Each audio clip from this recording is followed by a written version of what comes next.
Cheeseburger, please do not be angry. I'll eat and be back for lunch. Hi, everybody. Hello. How are you all doing today? So, I'm so like corny or whatever. I made a scene because I changed the color of my light depending on the time of day. Like if it's later, then I switch it to like orange. So there's less blue light. So, it makes it easier to go to sleep and I can still see. But when I come live, I like for it to be a different color. So I've made scenes and I just called the last one Showtime because, like I said, I'm corny like that. So, I mean, I enjoy it. I have a good time. Hey Siri, Showtime. Let's see if it does it. Hey, there it is. How you doing? So I was watching. I was actually like in here. I woke up at like 10 something, and then I went back to sleep. Then, in the last part of my dream, I dreamt that I was watching your premiere, and I was like, "Oh snap!" And then I woke up, and it was already like premiering. So, hey Eve. Um, but where I came in, I was like, "Whoo!" I was like, "Whoo!" Like this is a lot. Not like a lot, but I think a lot of days, like I wake up and I'm like, I'm gonna be everything today. Not a lot of days, some days I'm like, I'm gonna be everything. I'm gonna be it all. I'm gonna be all today. And I haven't actually done that in a while. I used to watch Feel Good and he would talk about like embodying different aspects and stuff like that. And like just taking on different energies. And there was one day or a few days I did it. I was like, oh, this is interesting. You're in the middle of the desert next to an acacia tree. Do acacias hold some kind of significance? Because so when I was in college, um, my freshman year, in one of my English classes, we had a group project. And so for one day we went to one of the dudes, like his frat bro's house. Um, and his frat fraternity is acacia. And then I saw acacia somewhere else. And then a few months ago in May, when I went for my friend's graduation, uh, there's an acacia across the street from where she lives. I'm like, what? There's another acacia. But um, I've never myself like gone to look up what that significance is. So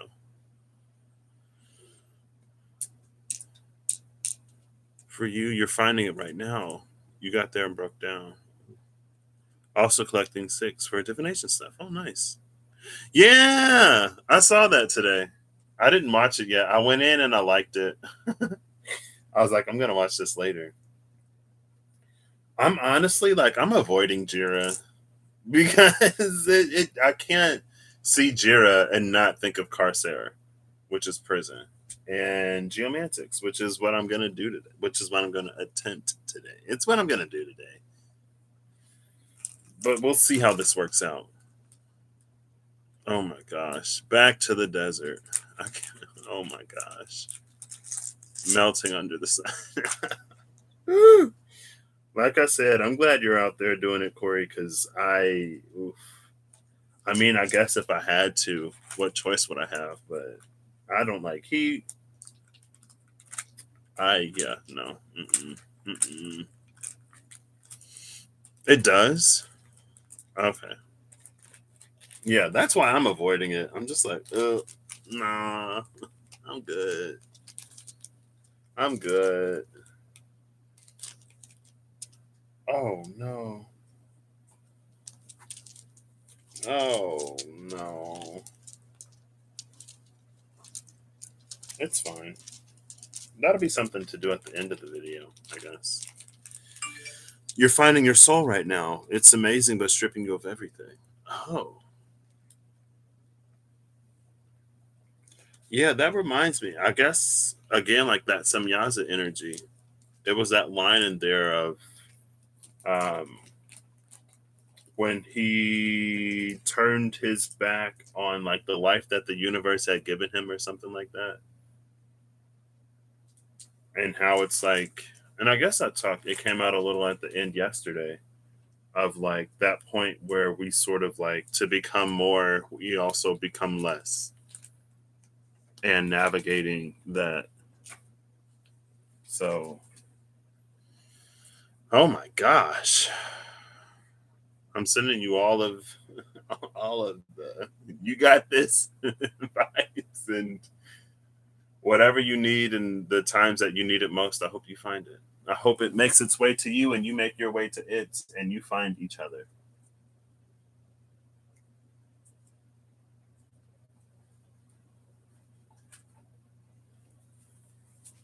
Oh, all right.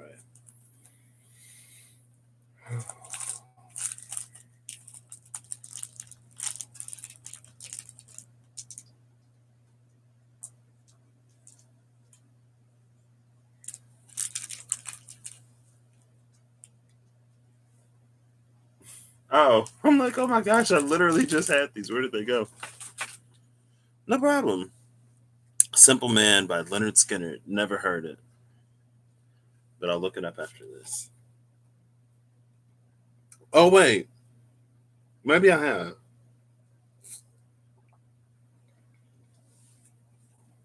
Not in its entirety. So, today, I'm going to be playing with geoglyphs, geomantic glyphs. I don't know that much about them.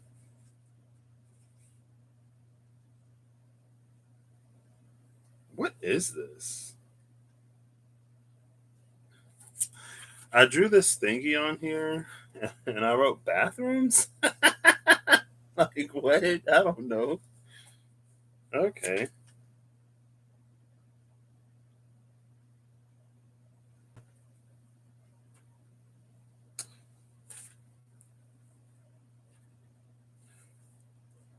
Well, it's a U if it's upside down, it's an N if it's upright.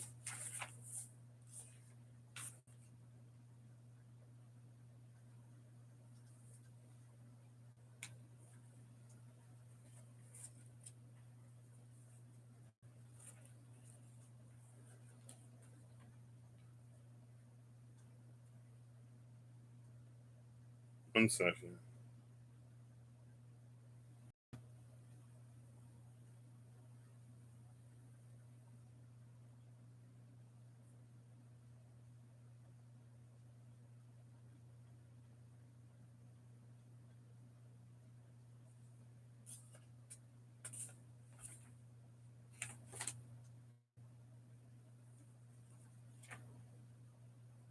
What is this?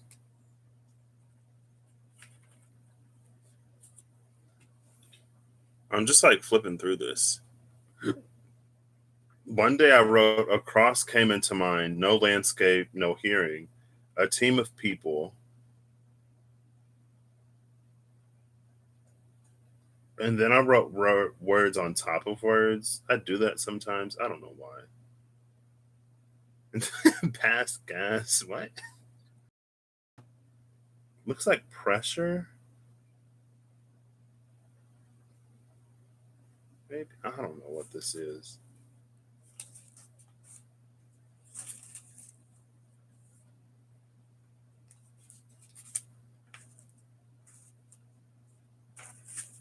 Yeah, that's some sigilly stuff that I kind of got into. Well, I didn't really. I never got into. I saw a video on it one time. I was like, oh, sigil crafting. Like, that sounds fun, right? I was like, okay, yeah, this isn't for me.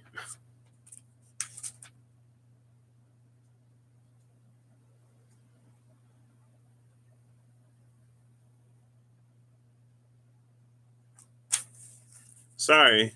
This is a part of the video where I'm just like in my own little world, doing my own thing.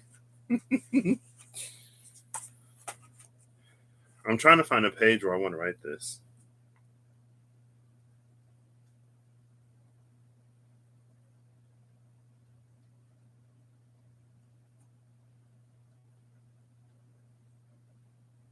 Is this even a word? Hello?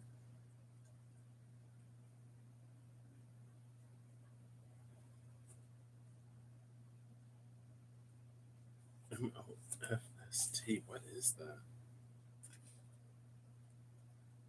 Maybe it was just some random letters. Okay. All right. So let's go. I might timestamp this one. So I have 4 pairs of dice, and I got the D10s from each. And a geoglyph is composed of 4 lines of either 1 dot or 2 dots. And then there are 16 combinations, and there's a whole chart that I need to pull up so I actually know what these are. And then, so when it came to like putting these to an astrological chart, that's when I found some. And like even the system of like creating these also held a little bit of oh wait, it actually does make sense. Hold up, wait. I'm still thinking through this as I do this. So this is gonna be one of those lives where it's just like I'm here and I do something. I got my little book of madness.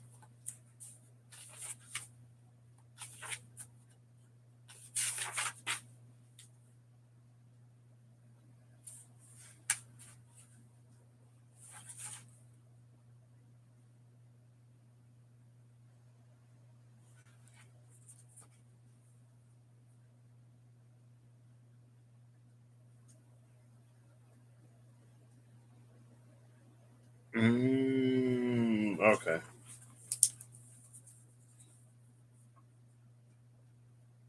So the mothers go into the daughters,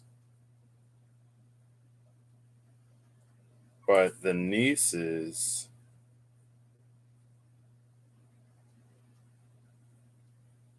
is every other mother's daughter. Is every other mother's daughter. That makes sense, right?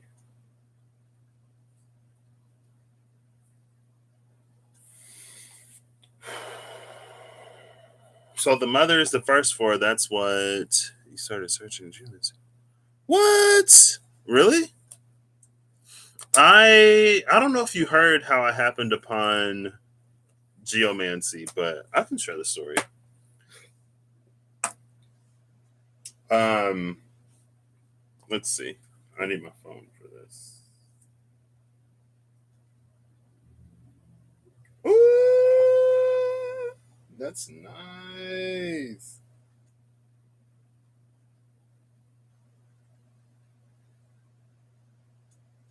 Tell me a story, Pop Pop. Okay. Oh wait, let me.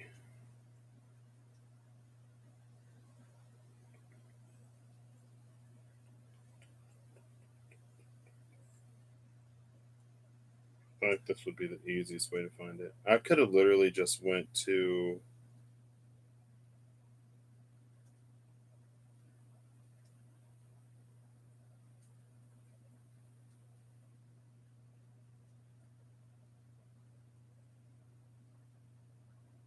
Wait, what?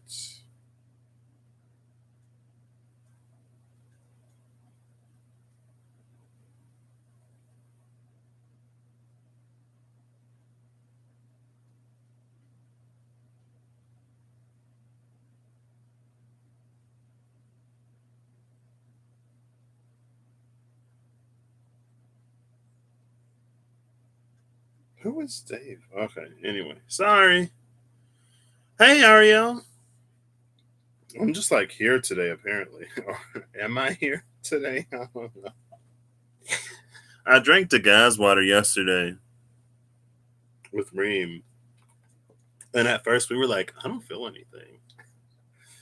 And then, wait, during mine? I was like, I was live yesterday. I've heard that I have that effect on people. So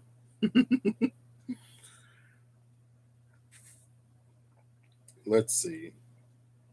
I'll just go back to the image that I shared. That would be the easiest thing to do.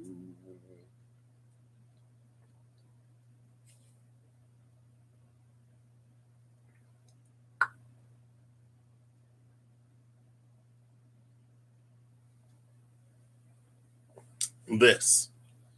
So I had a dream and I saw this. It was incomplete, but this is what I remembered from the dream when I woke up. Right? That's what I remember from the dream when I woke up. And then, like, I've never really sort of like done anything with it. I was just like, I mean, that's a lot. You know, nothing happened, but I tried to do something with it. um, and I had that dream in 2019 or in 2020. Let's see. I wish I could find this in the chat. Anyway, I had the dream a while ago. And recently, when Russ started the Rune Rakers, I was like, because in the dream they called it a rune. And when Russ started the Rune Rakers, I was like, hey, Russ, like I had a dream about this and it was called a rune, anything like this? I know it doesn't fit the traditional like Norse formula. And then another day, I remembered, because I remembered when I saw it, but there's a Three of Pentacles in one of my decks in the Spirit Keeper's Tarot, and it has these. And I was like, these look like the thing that I drew from the dream.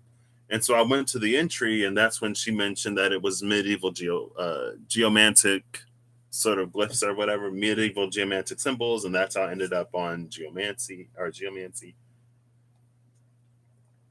And then, here we are with this, where I'm still like trying to figure it out.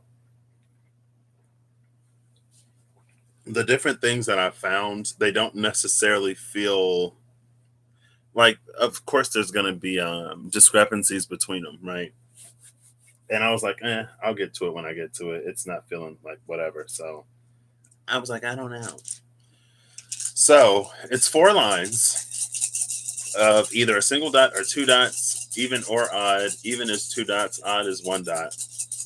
And I have 4 pairs of dice to give me range. And I'm going to go from the darker set to the blue set. So this is going to be at the top, I guess. This is going to be second from the top, third from the top, and then the bottom. And I'm going to do this 4 times because they love 4s. So you generate 4 glyphs, and from the 4 glyphs, you can create 4 more by adding the dots on the first line to create the first daughter. So the first 4 are the mothers, right? You add the first line from the mothers to get the first daughter, the second line from the mothers to get the second daughter, the third line, and then the 4th line. Now, when it comes to the nieces, that's where one of the first discrepancies kind of sort of showed up. In one system, I saw they just combine, like the mothers, first 2 mothers, second 2 mothers, first 2 daughters, second 2 daughters to come up with the 4 nieces. Yep, they're back. What is this?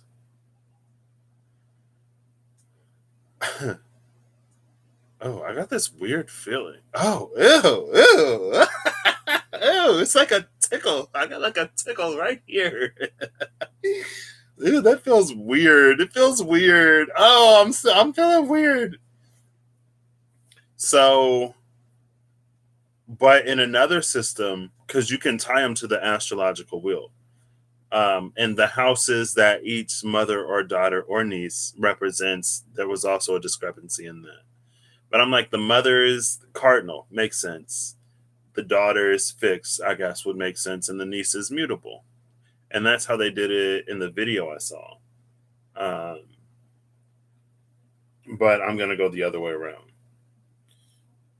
But for the nieces, it's either like they would have, it was like a trine, right? So the same element. So that's what the first house, the fifth house, and the ninth house, because those are the fire houses. And so it's like whatever like mother and daughter you get, you would add them up to get the niece. And that's why I'm like, I don't know how I'm gonna do the nieces, but I think I'm just gonna go with it. And then I'm actually gonna pull up the chart on my phone to see where all the planets fit right now. And after I get that, I don't know. Right. This is one of those like purely, hey, like I'm experimenting with something in my own background, but I want to do it live. So here I am. Type of energy. How did you come across geomancy? You'll have to let me know, Corey. I have to send you my number. Actually, I'll do it. I'll just send you my number really quick. So if you want to message me on WhatsApp, you can. One second.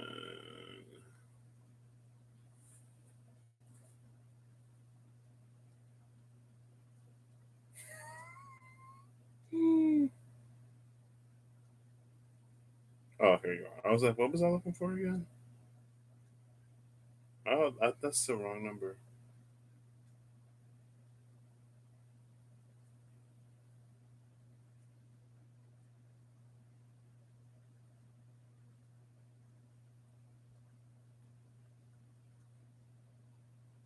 Boom. All right. So, without further ado, I'm going to get into this. And then there's also like a list for what each pair represents, right? So the first one is 61, 62. Oh my gosh. 61, 62, and 63. This is crazy. 61, 62, 63. And oh, wait. I effed it up. 23 first and then 63. So 61, 62, 23, 63. That's like three of them.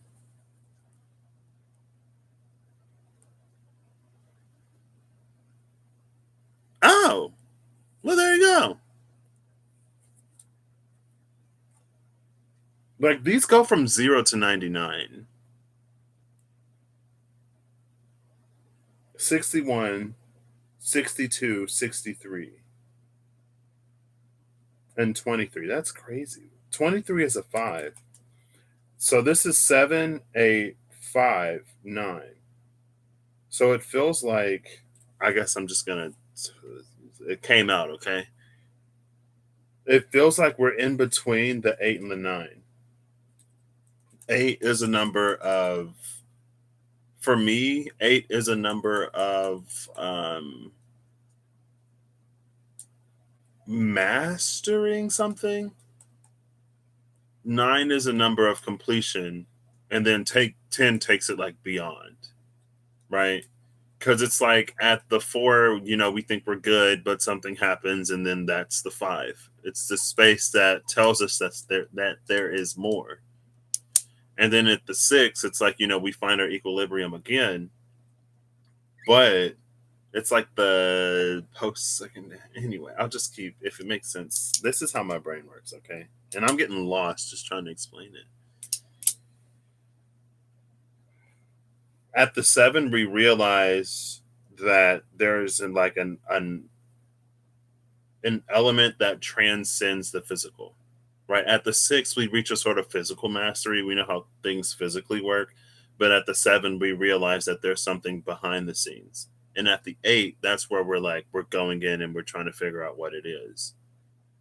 We're coming into that mastery. And at the 9, it's like we kind of sort of more or less get it, but at the 10, it's like we take it beyond. So there's the 7, 8, 5, 9. The 5 sort of like being where we are in the space of change. There's something within our knowledge it almost feels like it's becoming more complete in a way. But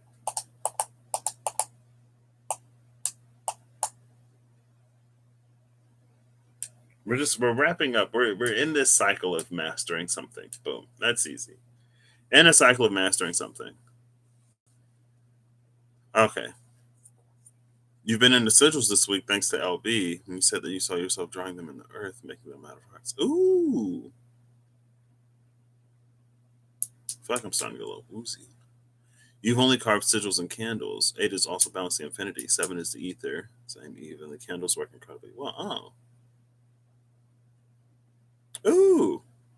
Yeah. Fun kid activity too. Exactly. You can have summer camp at home. All right. Thank you. So this one is odd. So this is 1, even, 2, odd, 1, odd, 1. This is puer. This is boy. Or man. I know that one. Okay. So the first mother is puer. So I'll say M1, the next one. In your own life, the chaos and destructive forces are bringing order. Oh, wait. Yeah, for a little bit. When I was reading some, maybe it was you. I was reading what you were saying about the sigils, and then it just like hit me a little bit. It's been weaving master student in whatever moment calls. It seems the chaos of the elements in the U.S. is bringing order. You keep thinking about the joke. Why was 6 afraid of 7? I did think of that. Every time I go like 7, 8, 9. Yesterday, so what? The night before last, I went to bed like Shiva had popped up. And then that like Om Namah Shivaya was like in my head basically all day. And then I'm seeing Trishalas pop up. I'm seeing like destructive energy pop up. And I'm like, no. So I sent Rob, I think, a message. And I was like, after I united my aspects and stuff, the last thing I would have expected to come across would be like, Lord Shiva and the energy of destruction. And then Rob was giving me like, the don't fight it, don't be at war with yourself. Cause then I was like, oh, whatever. I wasn't like, oh, whatever, because I got it, but I was like, still like, fine. But today, I guess I realized that it's a part of my energy spectrum. For me, it seems that like part of my energy is in knowing. Part of my energy is in like abundance, and another part of my energy is in like destruction. The knowing I engage the most frequently, the abundance less frequently, but I can, and the destruction like hardly ever. I try. Um, and like the abundance works better for other people than it works for me. Like I could see someone in a situation, and I'd be like, no, we're gonna change this, and just like interject abundance, like just give them a shot in their little aura frequency, I guess, and then they come across some minor abundance or whatever they need in the moment, they get it. I'm like, okay, wish I could do it for me, but I'm mastering that. But it was coming in. I was like, okay, fine. You have the same perspective about the chaos and the collective. It's the path to balance. I think it's necessary as well. I think we were in a space of such contentedness. It's that like that Taurian, like we're content to be discontent type of energy. And it's like, no, we need to shake this up. So it's gonna get extreme. Hurricanes, fires, all of it is restoring balance, even the quakes and shakeups. You were hearing Lakshmi a lot. I think you said that last time um, with Lakshmi. I was like, oh, I'm getting Shiva. Reminds you of addiction. Life becomes very chaotic and destructive before we are willing to make big. Exactly. Yep.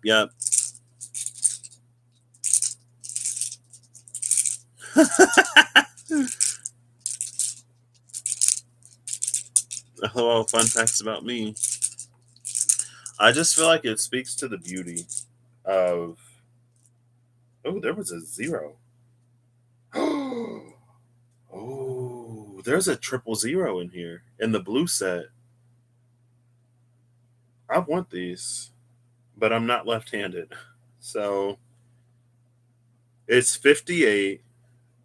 I'm gonna type these. Ah, 1 second. 58, 0, 98, and 45. Okay. Yeah, and it's in that blue set. Oh. The blue set for me is third eye throat because, chakra colors make sense, right?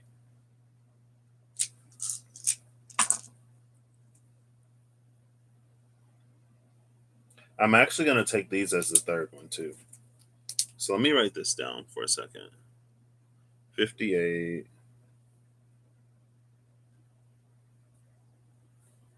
And then 0, 98, 45. So the 98 is like one away from 99. So there's almost this like highest and lowest energy. 58 is what, 13? So that's 1. 0, I'm going to do as 2. 98 is 2. No, 98 is 1. No, it's 2. 9 and 8 is 17, which is an 8. 45 is 9, which is a 1. This is Carcer. This is prison. This is Jira.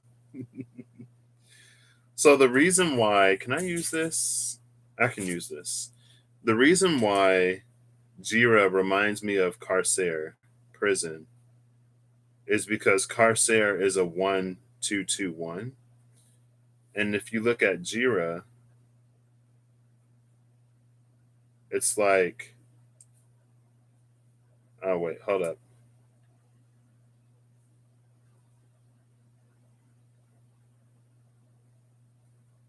It's like this type of energy. There you go.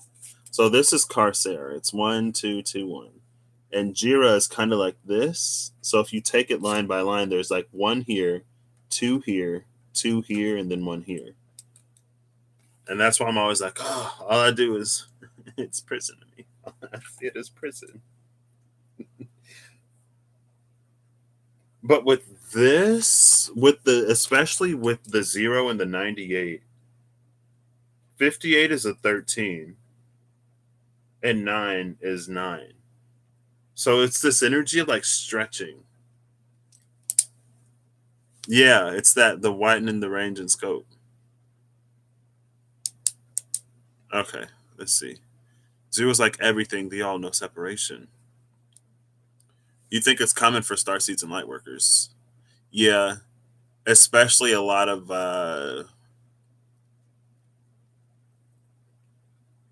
guess like escapism, things not being it's a difficulty in accepting things as they are down here sometimes. You almost see that as an opening, the bandwidth range of energetic exploration, like we've widened the range or scope. That almost looks like the tree of life. Which one? There's a way out of Jira. Oh yeah, it does.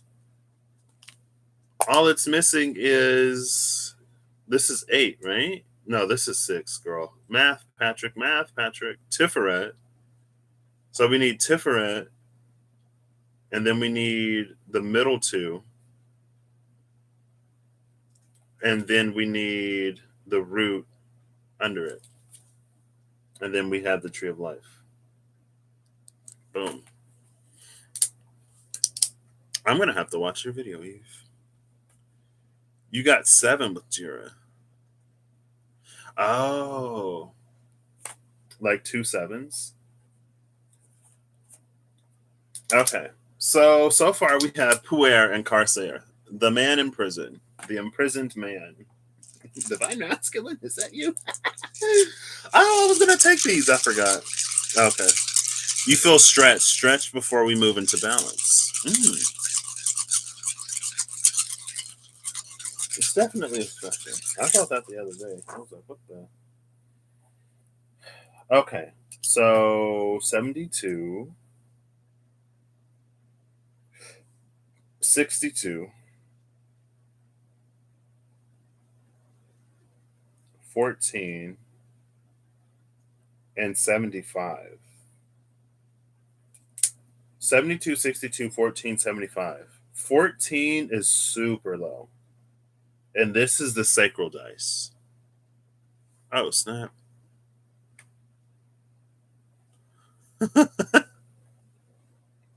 Oh, the man in prison. Yeah.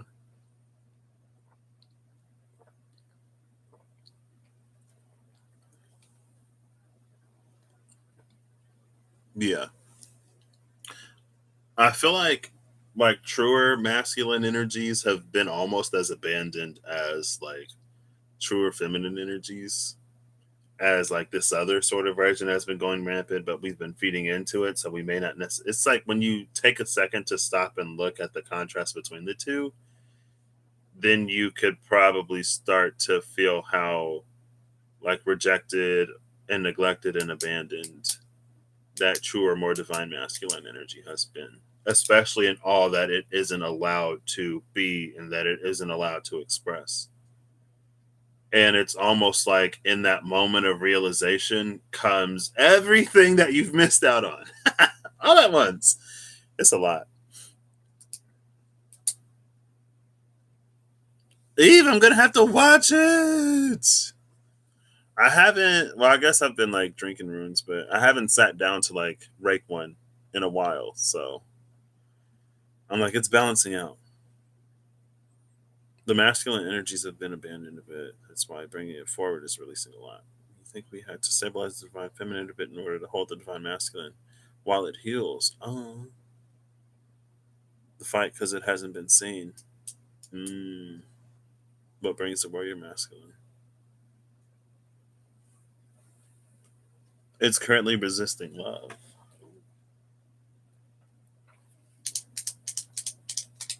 So yeah, this is it's a temperance energy with the 14, but something in the sacral, because like everything else is like at least above 60, right? 72, 62, 75, and then this womp womp at 14. 72 is 9, which is a 1. 62 is 8, which is a 2. 14 is a 5, which is a 1. 7 and 5 is 12, which is a 2.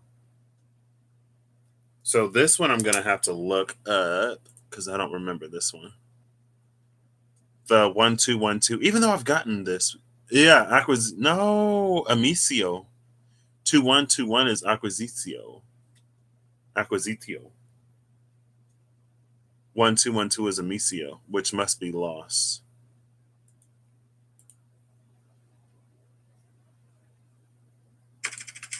Who did? Is that my mama? Yeah. 1 2 1 2 is lost. Whoo, this is rough. This is rough. Ooh, 11 11. Oh, snap. 1 second. Oh, Lauren just uploaded a collective read. Wait. Be right back. I'm wearing like pajama pants, so don't judge me. I wanted to wear them today. Where? Oh, it's right here. I don't know why I want to sing "The Hills Are Alive" with the sound of music. I get up and it's "The Hills Are Alive" with the sound of.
The hills are alive with the sound of music.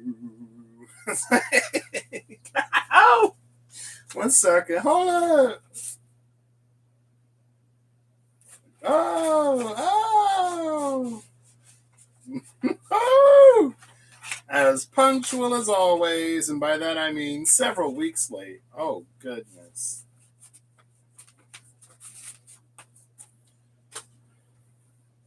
All right, I'm back. Ooh, you can see my gingham plaid pajama pants. There was another pattern that they had in lounge pants that I wanted, but they didn't have it in pajama pants. And yeah, anyway. You watched it 500 times as a kid. I think I've seen it once, but I've seen Moulin Rouge a few times. Okay. Hold up. Wait, what's all this? Deaf in your PJs right now.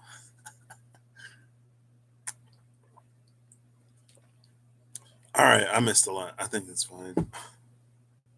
Maybe he's getting more pancakes. I wish I was getting more pancakes. What's going on in the hills, Corey?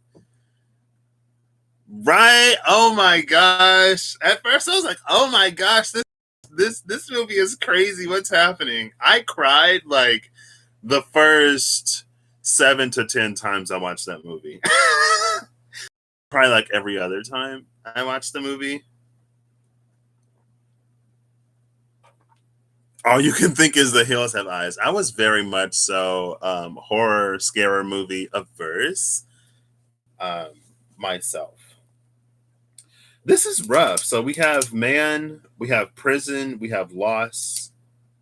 Oh, I probably should have wrote amicio. It's fine. Excuse me. See, but the sacral is at detriment here because it's like 14. Hello?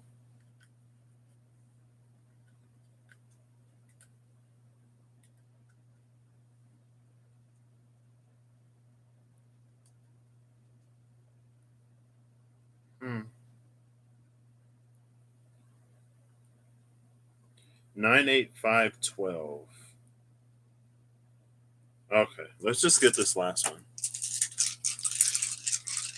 It's the last scary movie you ever watched. It's the creative joy. Oh, gotcha. Okay, all right. So, oh, we have one. Okay, that's interesting. 001. All right, not quite the double zero, but that's cute. 1 3. What? So we got odd numbers going on. 1 3 61 and 17. I think this is the tail of the dragon. Because 1 is 1, 3 is 3, 61 is 7, 17 is 8. Yeah, this is the tail of the dragon. It's not Caput Draconis because Caput is head. It's the other one. Cauda Draconis. Yeah. Oh, the tail of the dragon. Oh my gosh. There is no rest for the weary. So we have Puer Carcer Amicio and Cauda Draconis as the four mothers. And so the daughters are made up of the mothers. So we add all of them. So there's. Here we go. Let's see. Oh my gosh. Your masculine avoids. Hold up, wait. The masculine must surrender to joy to escape its own prison. Hey, there we go. We cracked it. No need to do anything else. You pretty much consumed horror movies growing up. I know someone else who was very much the same. I avoided them at all costs. I scared a lot more easily than I do now.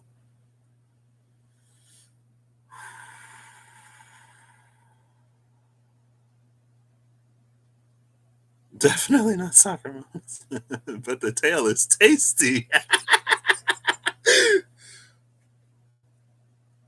Oh gosh. So the daughters. So the first line from all of these is one.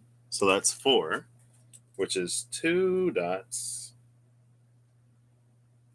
The second line is two, four, six, seven. So that's one dot.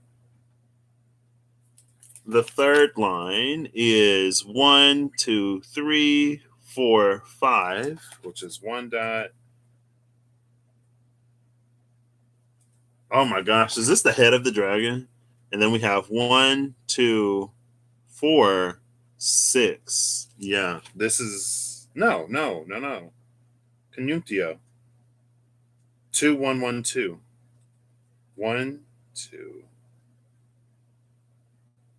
Hold up. Hold up. Hold up. Hold up. I did this wrong. Okay.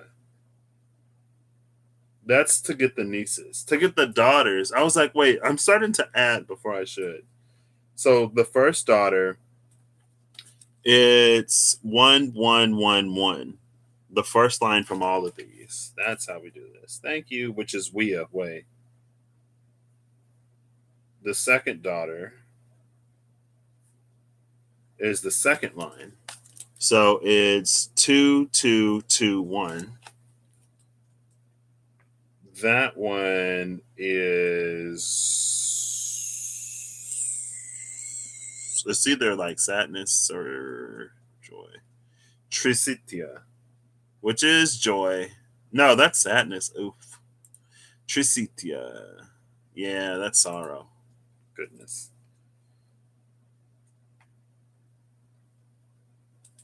I did that last time I did this too. I was like, I'm just gonna add all of them before it's even ready. So the third one is 1 2 1 1, which is puer again. And the fourth one is 1 1 2 2, which is minor fortune, I think. 1 1 2 2. No, yeah, Fortuna minor.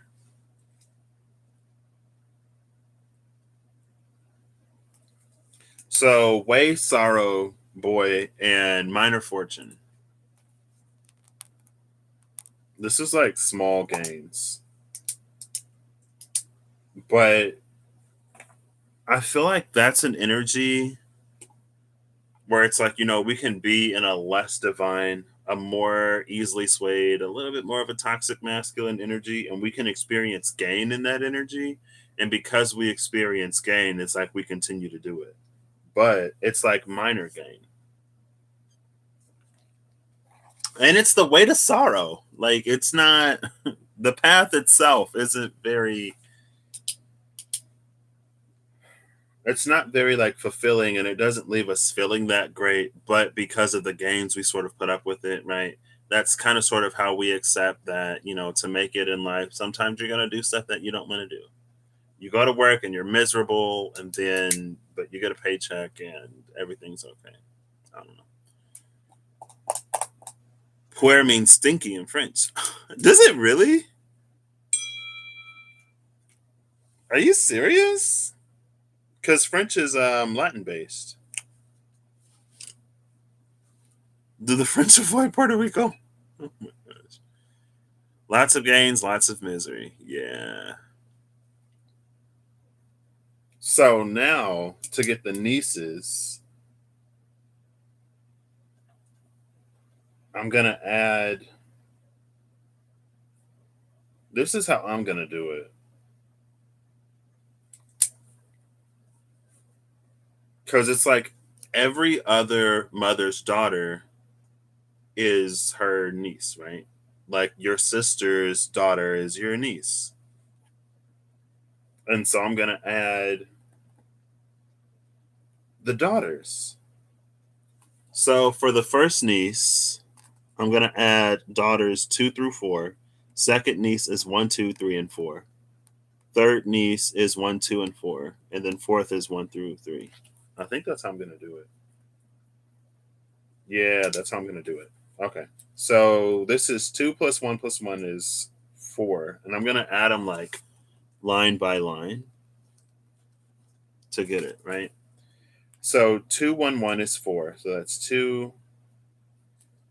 2, 2, 1 is 5, which is 1. 2, 1, 2 is 5, which is 1. And then 1, 1, 2 is 4, which is 2. So there's conjunctio. Conjunctio, conjunction, it came back. Or to join, I guess. Right? I'm pretty sure conjunctio is to join. I'm pretty sure conjunctio is the 2, 1, 1, 2 as well, because I did this. 2, 1, 1, 2, conjunction, join. Yes. Okay.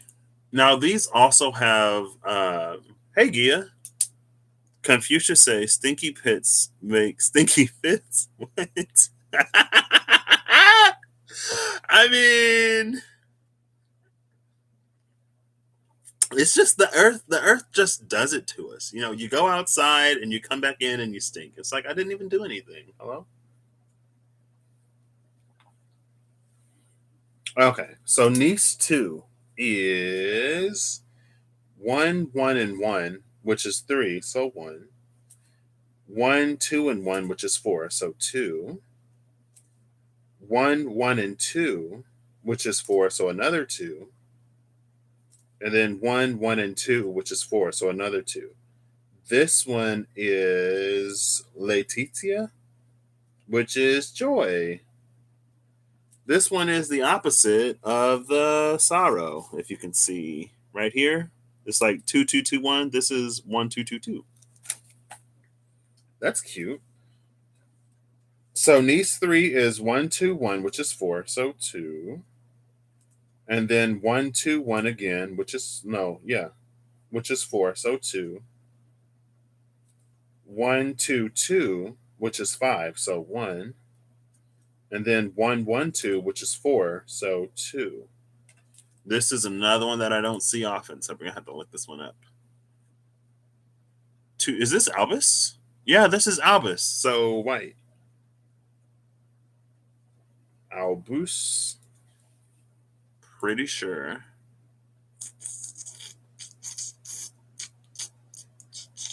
Oh, yeah. So these also have like astrological correspondences, like planet, sign. It gives you time. It's like if it's either day or night. It has a humor, an element, and then a gender. It can be like either entering or exiting as a direction, and then it also has a stability in it. But it was in some of this that I found like a discrepancy. So I was like, okay, well, don't know about that one. Dumbledore. Well, he did have a white beard, right? Dumbledore. Hermione. Hermione. Oh, singing our song all day long at Hogwarts.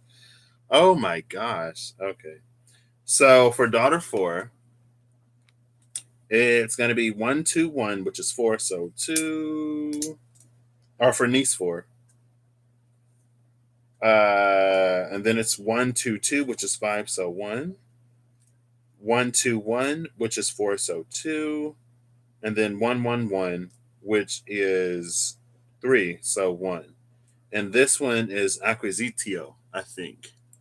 I'm pretty sure this is acquisitio. 2, 1, 2, 1. And this is gain. So 2, 1, 2, 1. Yeah. Acquisitio, which is gain. So in the nieces, oh, joy came up. See, joy comes with gain and it comes with white. So conjunctio, Letitia, Albus, and Acquisitio. Nice. The daughters are bringing some, are the nieces. The nieces are bringing some joy. The mothers, And the daughters were rough. And so now, so the first house, now I'm going to go to my little astrology. I don't know why I said it like that. Now I'm going to go to my little astrology app to see what we're dealing with currently. And I'm actually going to tear this out so I can see it. This is what we got so far. I know it's like backwards, but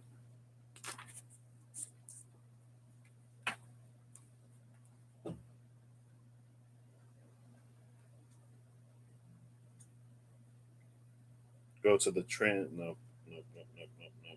The chart details. That's what I want. And I want to fix this for 130 so it doesn't change. 130 central, at least. So, first house is where the ascendant is, right? Houses. Boom. Oh, I love this app. I love this app. We're in Libra. What?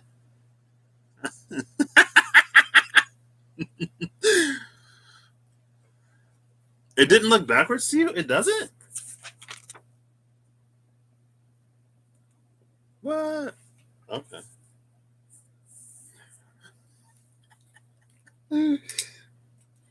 Oh, wait. No, stop. Okay.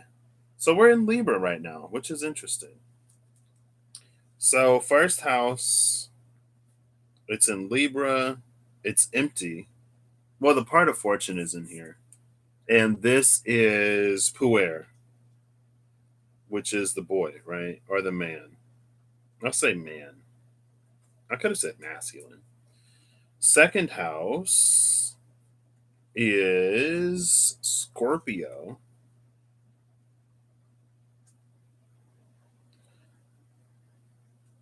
Hold up, wait. Oh, okay. It's holding the South Node. I was like, wait, the South Node is in Sagittarius. Am I in like tropical? I am. Okay. So second house is Scorpio, and this is. Hold up, wait. I have to consult my other uh, notebook to see where I'm putting these. So this is the first house. This is the fourth. This is the seventh. This is the 10th. This is the second, the fifth, the eighth, the 11th, and then the 12th, the ninth, the sixth, and the third. All right. Got it. Thank you. Patrick, who thought ahead. The Stinky Man. It's also a tea. What? Stinky black tea?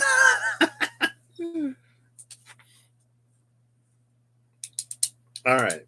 So, second house, Scorpio. This is Wea, which is the way. Third house. Oh, wait. The South Node is here. And Juno is also here in retrograde. So, I'll do it. Why not? South Node and Juno retrograde. Third house is Sagittarius.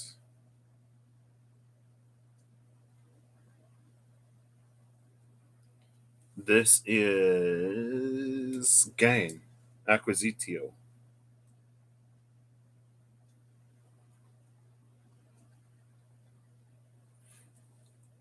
And Pluto is here. retrograde.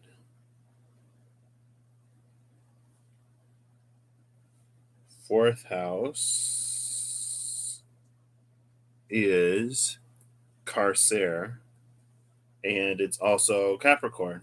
Capricorn is the prison. Wait, no way. No offense to any Capricorns. This is Carcer prison. And right now it holds Icarus, because why not? Retrograde. And Saturn. Retrograde. I don't know what I'm going to do with this. Baby Emma takes offense. Oh no. It's kind of stinky, but very healthy. Does honey make it better? None taken. Oh, you're a Capricorn, Gia? Nice. Okay, so the fifth house is Pisces, which means that Aquarius is in conjunct. Uh-oh. So fifth is Pisces, and this is sorrow. Oof! Wow! Wow! This is what? Tricitia?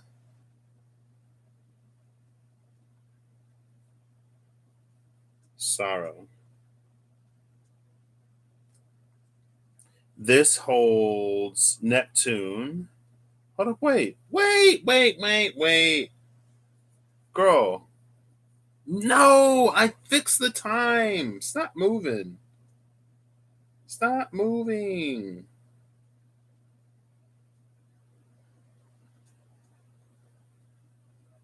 Okay, there we go. Let me make sure everything is still where it's supposed to be. Yeah. So, like, just that quickly, the houses were already starting to move. I was like, hold up, wait. I know the fifth house had more than this. Don't play with me. Don't play with me.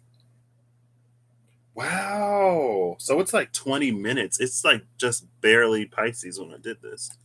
Super healthy and also super high caffeine. You were obsessed with it for several years. Oh, wow.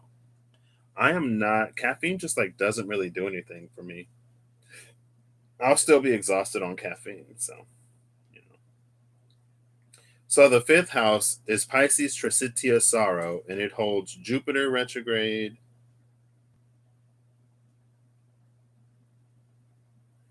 Neptune retrograde, and Pallas Athena direct. I love that because it feels like Pallas gives us a way out. Like she knows how to combat it.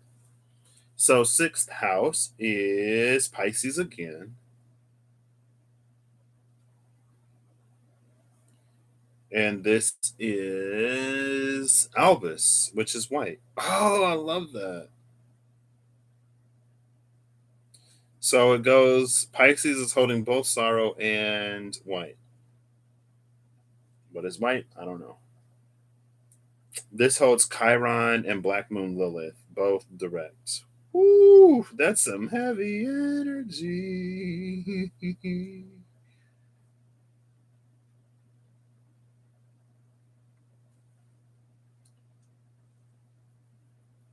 Is that right? Hold up.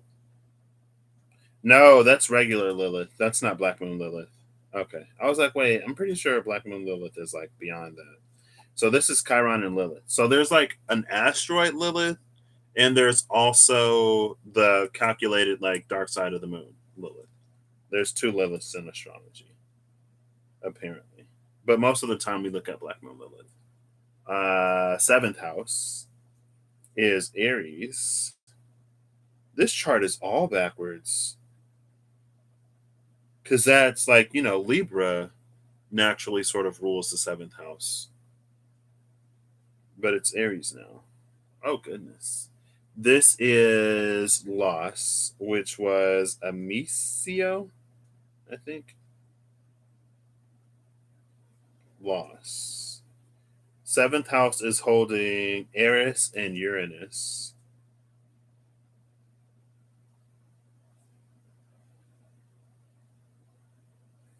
Eighth house is, I don't know what I'm gonna do with this, by the way. I'm just going with it, I guess. Eighth house is Taurus, and it is Puer again, which is the man. Oh. Oh no, no. Okay. They're inconjunct. I was like, oh, the man opposes himself. But he doesn't. It's the first house and the eighth house, which are both Mars ruled, right? Because that's the house of Aries and the house of Scorpio. So he's in his energy in both places. But Aries and Scorpio, well, I'll just continue for now. So this holds Ceres, the vertex. I'm not going to do the vertex. Black Moon Lilith, and the North Node.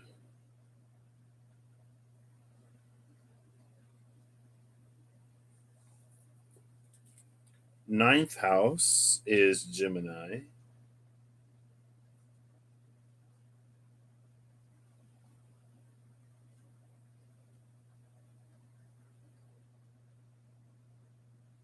Oh, I did it right. What? I did it right. And it is holding Laetitia, which is joy. Okay. This is holding Mercury and the Sun. The Sun is in the house of joy. I love that. 10th house is Cancer. But it's like 26 degrees of Cancer. That's why like the Sun isn't here. It's like late Cancer. Sixth house, 10th house, sorry, is Cancer, and the tail of the dragon is tail o dragon. This is holding quite a few. The Moon, Venus, Mars, and Hygeia.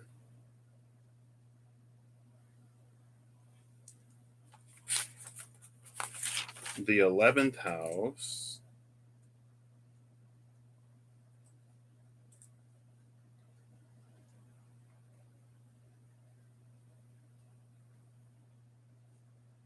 is Virgo. And it holds 11. This is Fortuna Minor, which is minor fortune. This has Vesta. The 12th house is also Virgo. This is Conjunctio, which is like join or conjunction, and it's empty. It's interesting because this is the only one that says none. I can turn this off now. Right, if you see, I'll show you. So, like, you can see, there you go. All of those have something, and then 12th house is none. None of the minor bodies that this app tracks. And the 12th house opposes the 6th house, which was the house of joy. No, it was white with Chiron and Lilith. Okay. So now that I have this, I don't know what I'm going to do with it.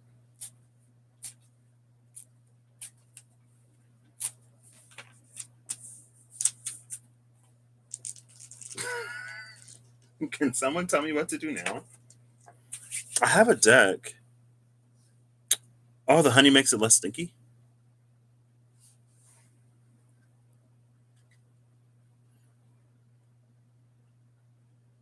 Did you know you have to rinse the leaves before you make the tea? I did not know that. That's because you don't have little kids yet. That is very true. You bought bulk dried leaves but never washed them. Makes it less stinky. Okay. So the first thing, it's interesting that Aquarius and Leo are in conjunct, which means they don't rule a house. We have doubled up Pisces and doubled up Virgo. Pisces and Virgo is the axis of servitude.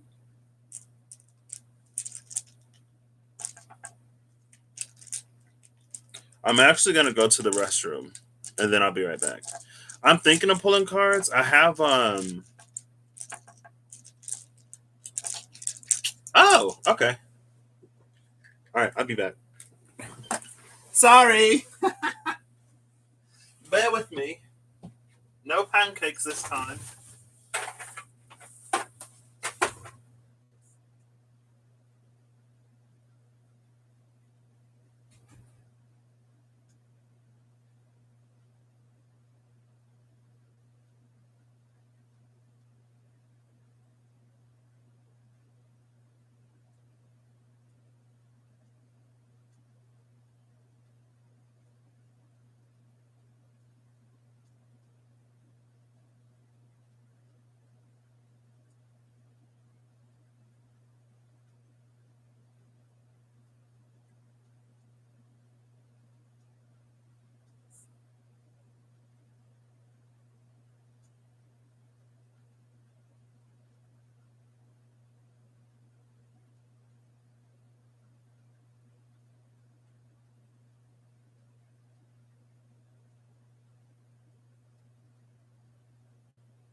Okay. You're just curious how we assemble all this into a storyline. You think the cards will help. This is where astrology just leaves you lost, and why you want to become better acquainted with it now. I have a complicated relationship with astrology, like I do with most things.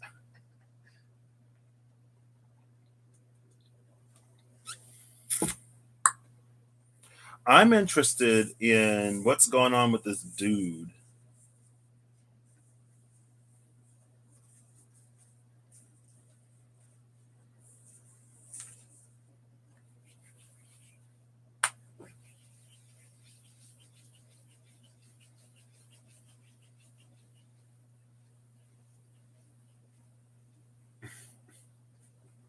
Mm.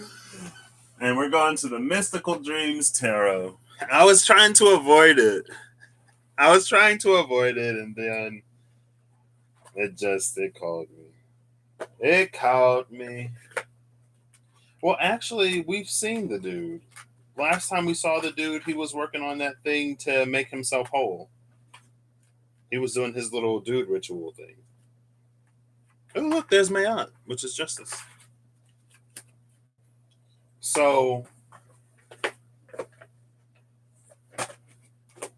I'm also going to timestamp this. I'll timestamp it here. I don't know why, but if you have any good resources, please let me know. I will. I don't think I do, but if I come across any, I'll let you know. I know when I first got into astrology, one of my friends at the time, he just said, like, look at your birth chart, pick a placement like your Venus and Aries, go to YouTube, type in Venus and Aries, watch a lot of different people and then see who resonates the most for you, and then like follow your chart through them, or like look at how they look at astrology. That was his advice to me, and I guess it worked. I mean, it started me on a long, long, long, long path that eventually led me here. So,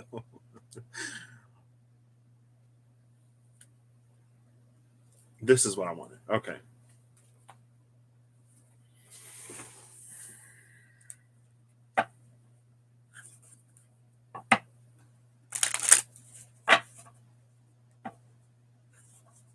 So, Puer, and this is so fitting because it's the first house and the eighth house.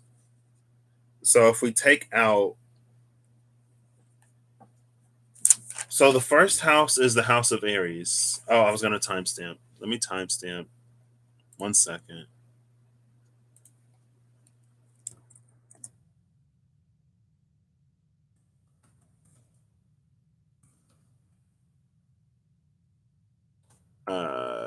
Chart complete at one. I'll just say 1:18 because I don't know what time it is. I already forgot. Okay, 1:17:59. So first house is Libra, which is the man. Second house is Scorpio, which is the way. It holds the south node, and Juno in retrograde.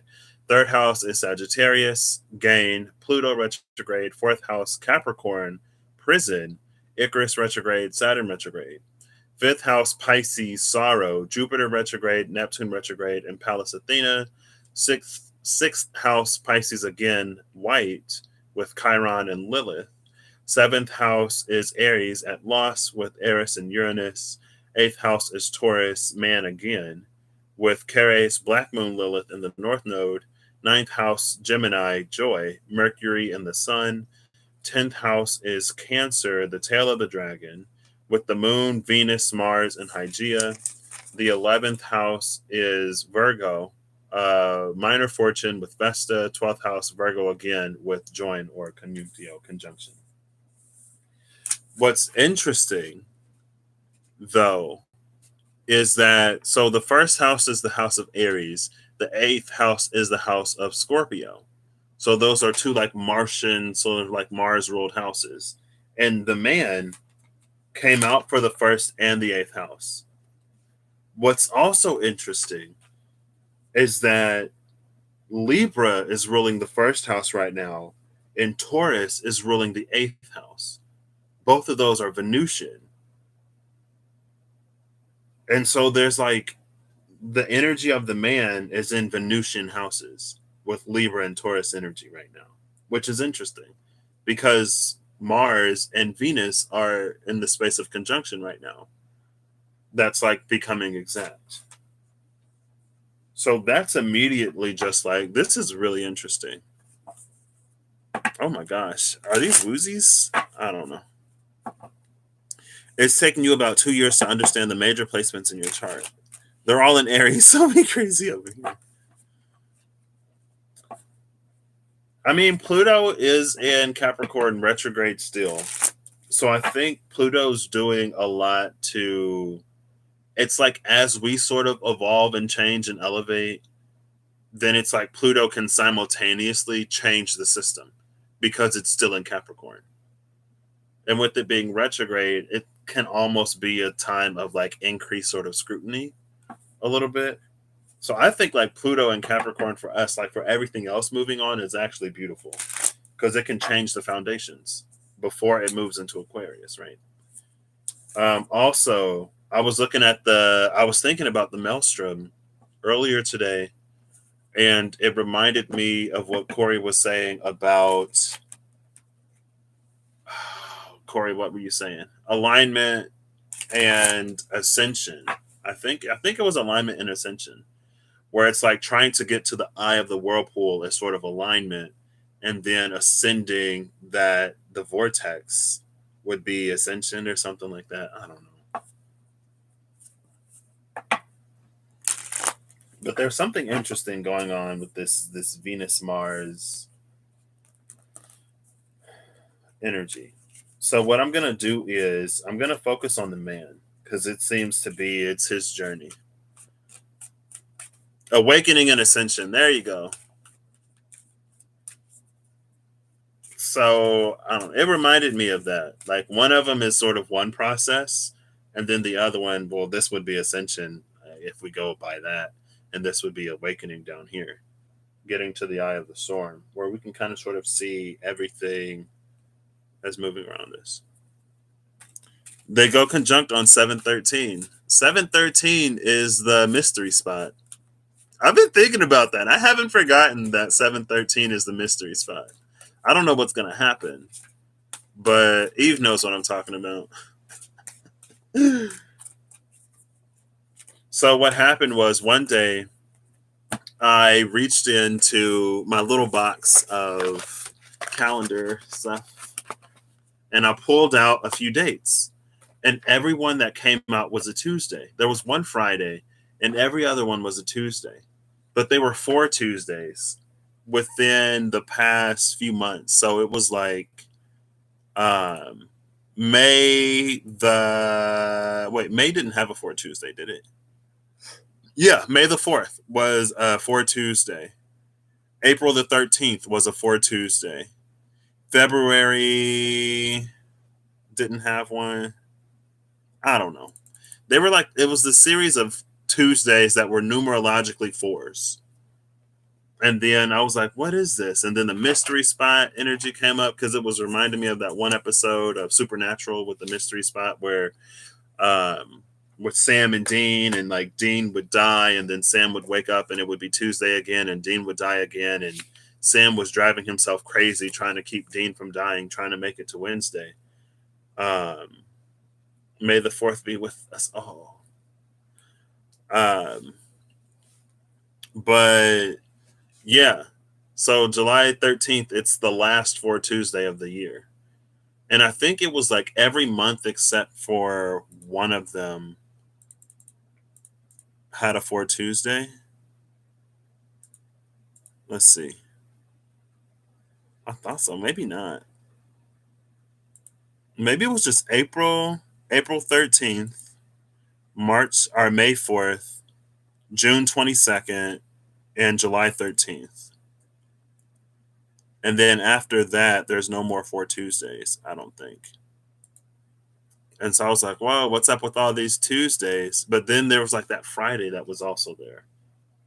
So I was like, well, we jumped all the way from Tuesday to Friday. And I think Tuesday and Friday had some Mars and Venus rulership or associations. And so that's when I looked to see when they would conjunct.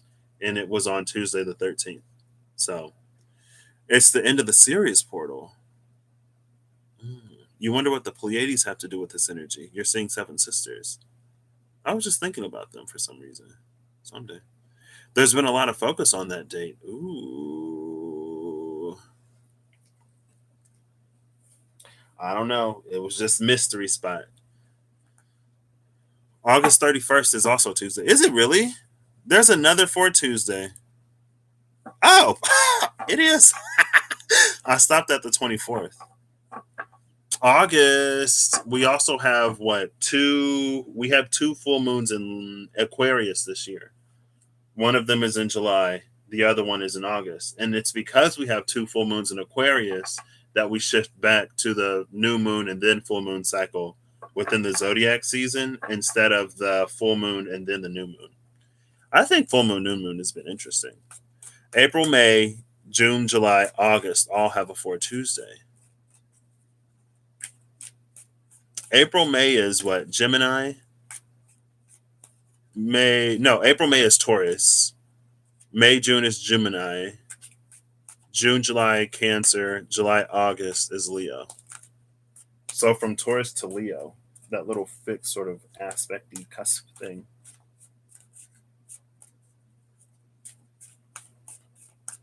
Okay, what am I looking for? So for this man, I'm gonna look at where Mars is.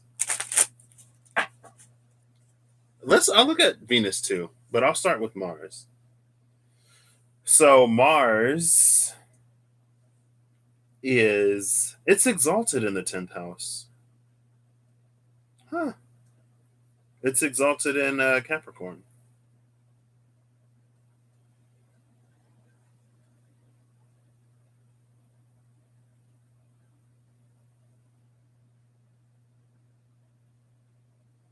I guess I'll go with the decan rulership for that house. So this is the third decan of Cancer. The third decan of Cancer is the Four of Cups, which also puts a Piscean energy on Cancer. We're gonna take this one as it goes. You've been getting August 8th is an important date in 2/22/2022. 2/22/2022. Hey, I like that. The Lionsgate. So Lionsgate is the new moon in Leo this year, I think. I think it's a new moon in Leo.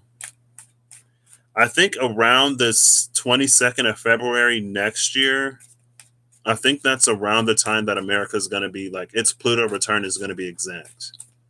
I think.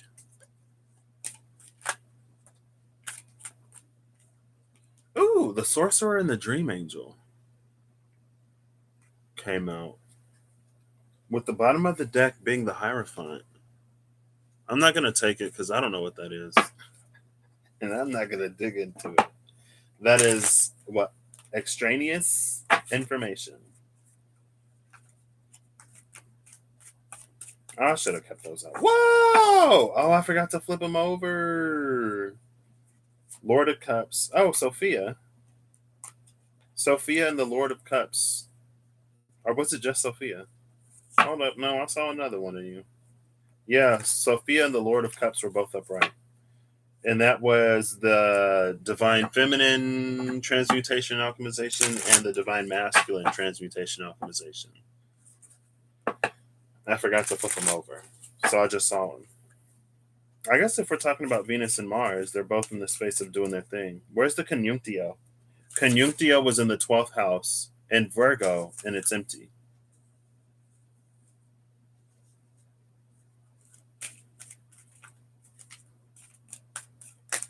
Oh, goodness. The Spirit of Swords came out, not taking you. And the Sorcerer flew out again. Maybe I should have taken him.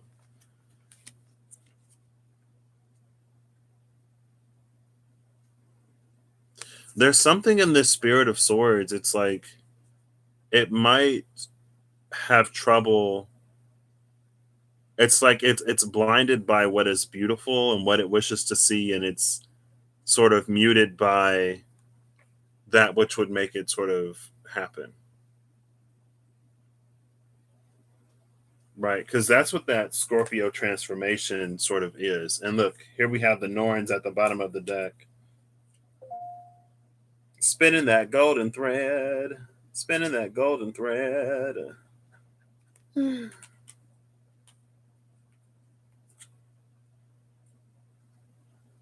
Or maybe it's this energy, it's like we're starting to see it, and this scorpion is gonna like make its way up. I don't know. I don't know. I don't know. I don't know. Those are peacock feathers. August new moon is the 8th. Full moon is the 22nd. So that's like at what, the tail end of Leo season? Oh my gosh. Yeah, okay, it is. All right. Scorpius and Orion. Ooh.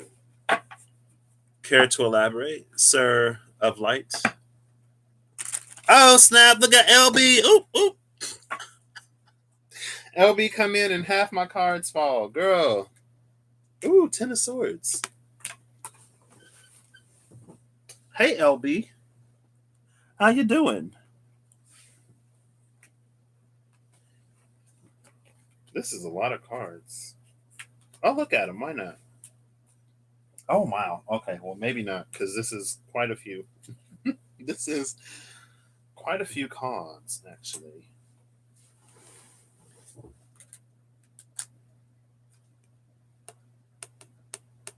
The Fool. This came out with Carcere Prison. The Fool and the Seven of Pentacles. See, this is masculine energy before it starts to do what it needs to do to fill up its own cup, in a way. I'll be out here though, right? Every time you come in, I'm like, ooh, the energy, girl. The energy you bring, I love it. I love it. It's trying to finish the infinity loop, but it's distracted by the peacock feathers. And then here's that dreamer of swords again. So it's almost like what Ariel said earlier about the feminine. It's like divine feminine energy is coming into a space of wholeness so that she can hold divine masculine energy as he also does what he does, right? And it's like she's standing at the precipice, she's standing in the gateway, almost holding the space for him to mature.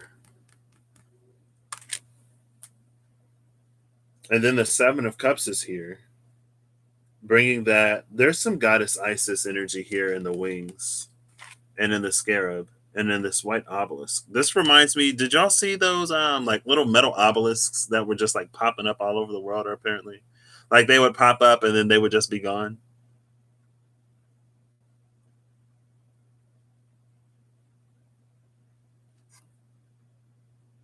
This feels like ancient remembrance. This is tied to Albus. Because I was like, I don't know what white is.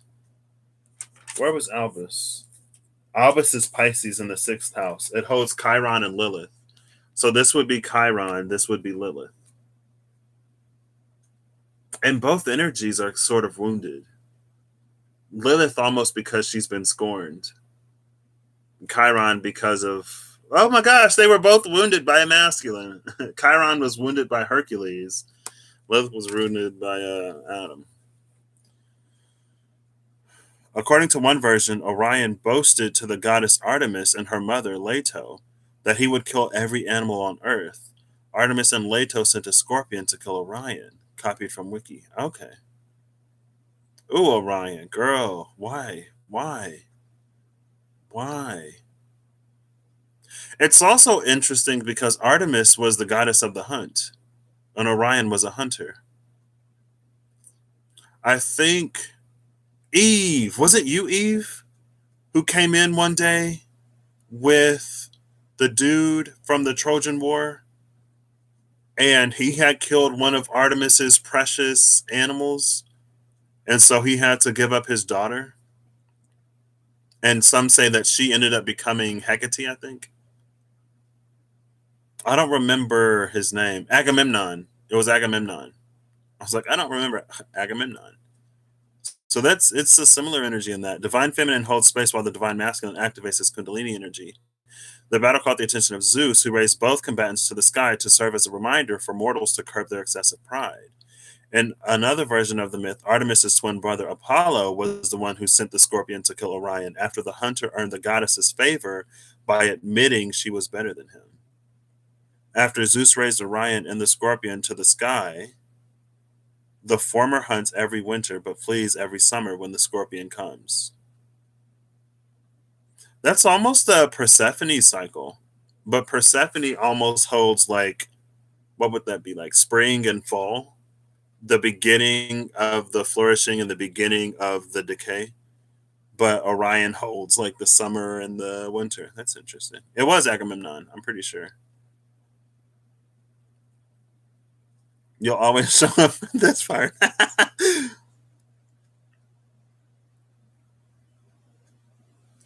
I feel like it's not like woozies have felt different ever since whatever, but it's this like, I don't know, is it like here? Maybe it's like my third eye is starting to feel woozy.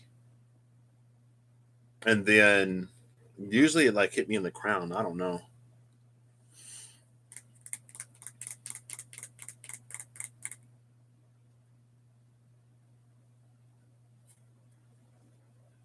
This is feeling very Albus to me though. Pisces, Chiron, Lilith.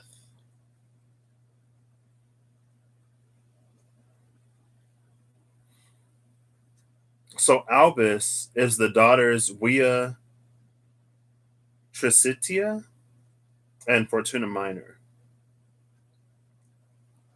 So the way to sorrow Way, sorrow, and minor fortune all combine down into albus. So this is the point in which we sort of realize and recognize that the way we've been going about things doesn't work. That there's more.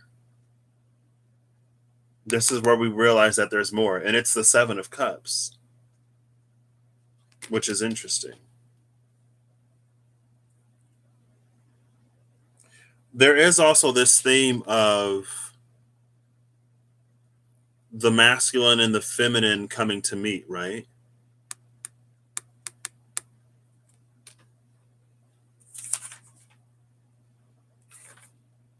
Albus is the sixth house.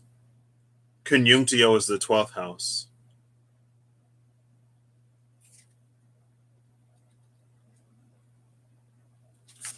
So white, this opposes the joining of these two energies. So now this feels like an obstacle.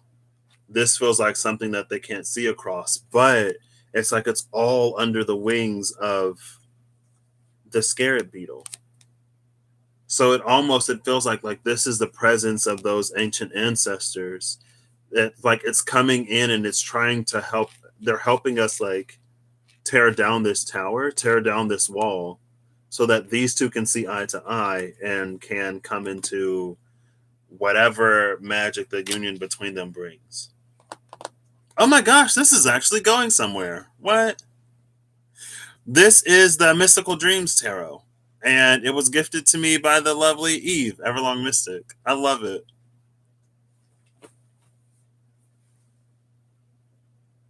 Mystical Dreams Tarot, or the Mystical Dream Tarot. There you go. Mystical Dream Tarot.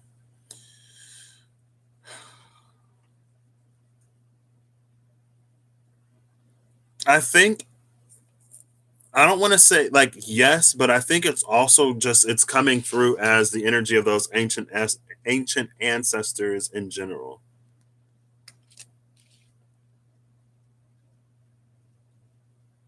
Or those from like older times where things were like almost simpler.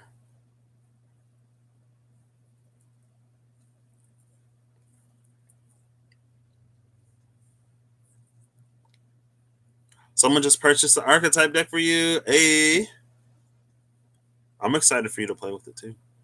The Eight of Pentacles, you think, is the representation of Jonah and the whale. Yeah, I've seen that card. Isis has been coming out so much lately, especially when Grace pulls cards, but she never posts the video. So next,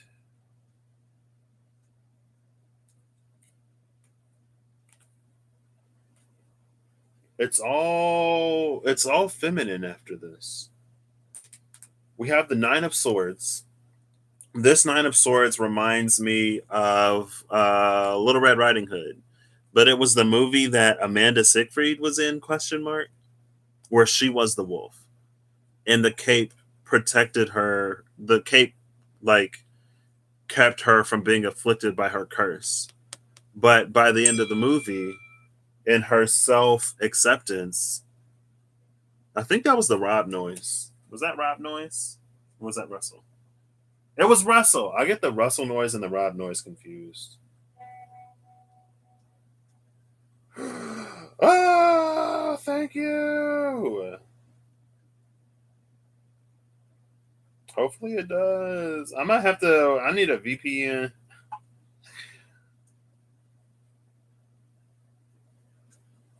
Okay, I'll get back to this.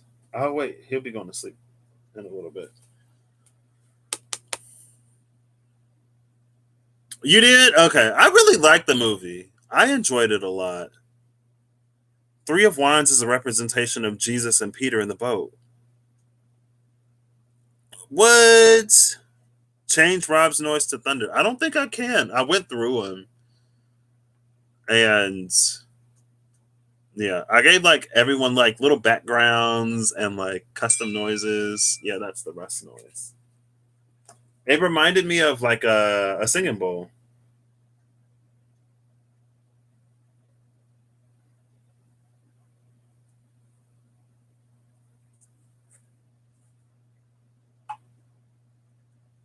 One second.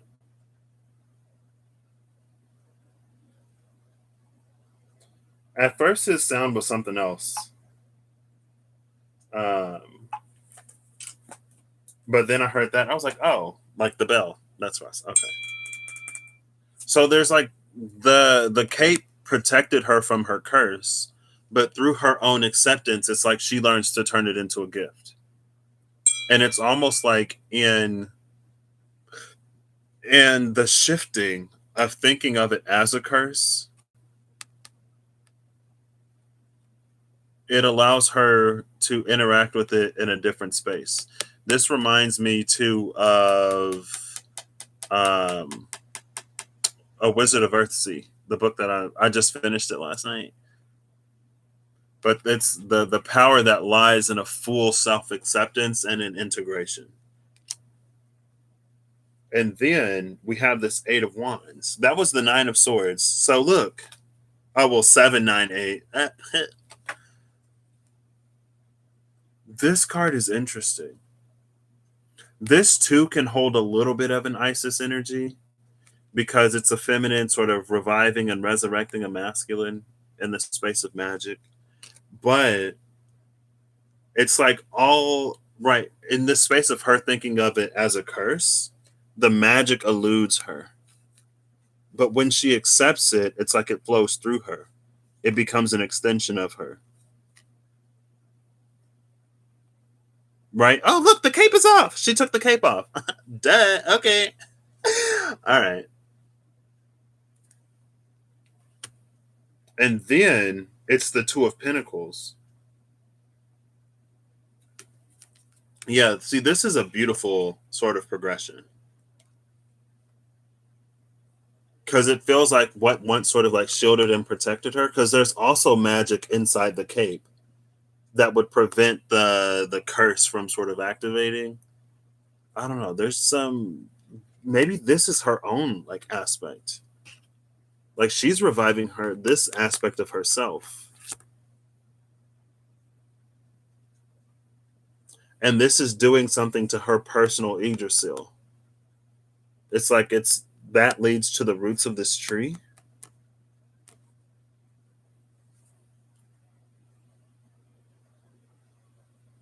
Or there's something light that can now be all like internalized. Or maybe it's coming out. Maybe it's coming from out of the tree. Is it going into the tree or out of the tree?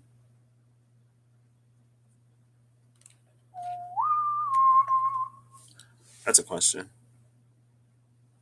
The red at the bottom can be her discarded cape. Oh, I didn't even think about that. This is why teamwork makes the dream work. Alchemize it into a beautiful dress. Oh, thank you for being here. Yeah. She turns it into the dress. And she can fly now? Okay. Oops. That's an energy, like more than being ungrounded, it's an energy of like being free. And it's also interesting because it looks like the roots of this tree are submerged in water, which is accurate. She channels her inner LB and makes an entrance. You saw it as coming out. Yeah. When I first started talking about it, it felt like it was coming in, but now it feels like it's coming out. All of this from LB just like popping up. Temperance, Ouroboros, and the Ace of Pentacles.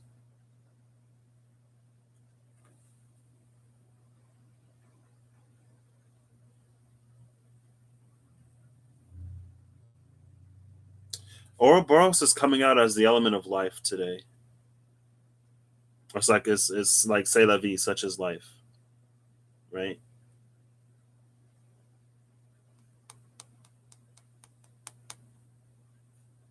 You see freedom, power, and divine feminine. Mm. Wait, in these three?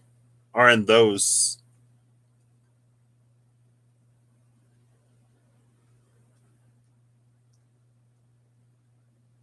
Maybe this is her inner journey.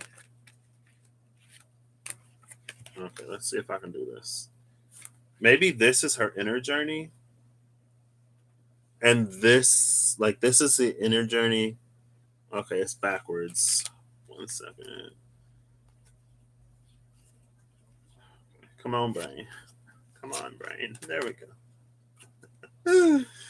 And this is the outer journey. Or this is like service. Maybe it goes this way. No, I don't think so. Because this is purple. That's a combination of the blue and the red. That's why temperance is here. It's the balance. In the world, this is how she maintains like balance in the world between the blue and the red.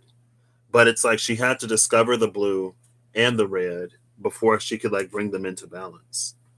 I feel like that's some very like Corey level stuff. Like go to Corey about temperance and balancing aspects and things like that.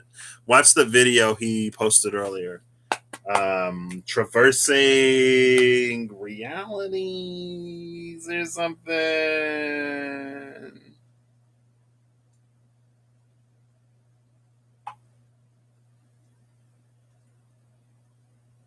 I'll find it. Yeah, I saw Lauren's live, so I was like, come through. I'm gonna be watching that one. I'm hungry. I just got like hungry. Navigating realities, honoring pathways / universes, founders of light. That's what this feels like.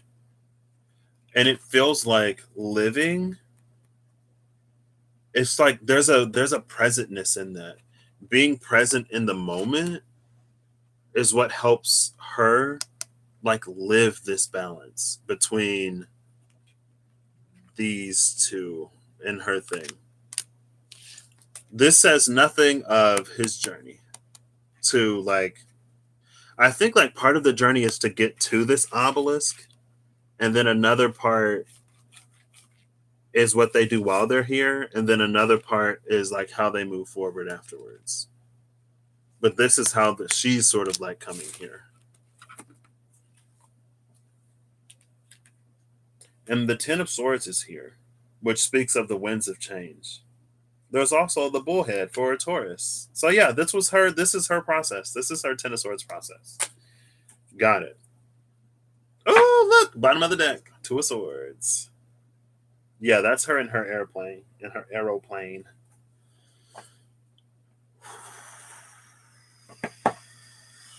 The one where she has the red dress on. Wait. Oh, wait. Hold up.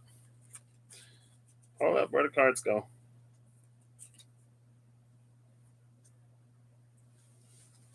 What'd you say? You see freedom, power. Oh, yeah, in this one. Look at the pyramid on fire inside the circle of life.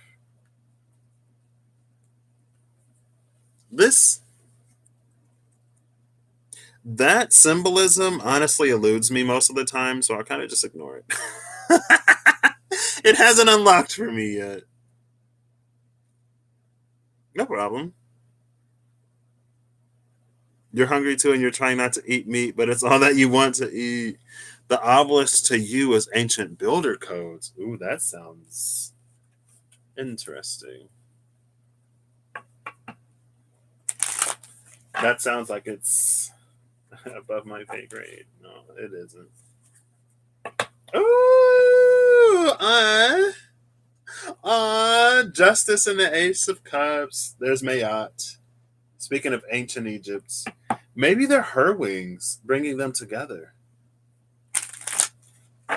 I know in the video that Russell uploaded with him helping the spirit of Mara sort of cross over, there was a lot of shame that she held in her life because of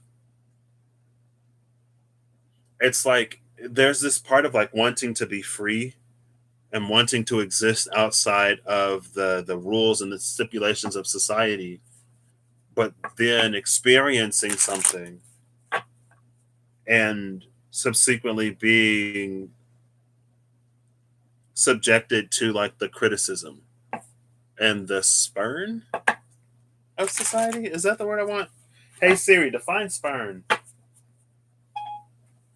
As a verb, it means reject with disdain or contempt. Yeah. That's the word I wanted. And like the shame that she sort of carried on from that. So yeah. I was like, oh my gosh.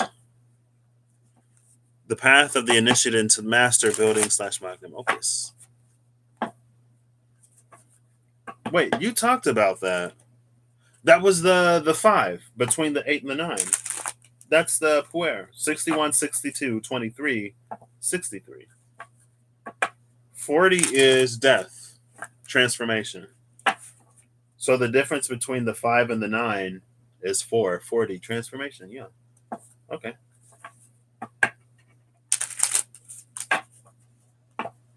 All right. That still doesn't tell me what I want to know. But maybe that's it. Well, that was her side, right? Maybe he's still going through it. Maybe he doesn't get any hints. He doesn't get any hints. He doesn't get any clues. I'm playing. Oh my gosh. The Dreamer of Cups. With the bottom of the deck, Mayat. And the 8 of Pentacles. This frog that's charging up the light bulb. I hear about frogs all the time. And I never remember what they mean. There's like an emotional cleansing that's happening here. Frogs have the ability to take in oxygen through their skin, which is why they can like be underwater and sort of like still breathe, right? I'm pretty sure frogs have that ability.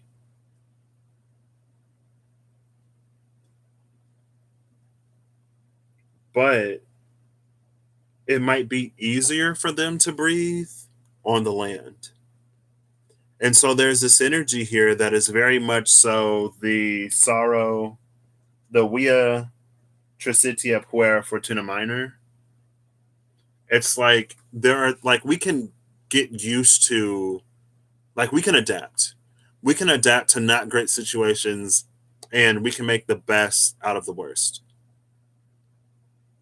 But it's this energy of like needing to come out of the worst. It's like you can breathe easier and there's it's like flow.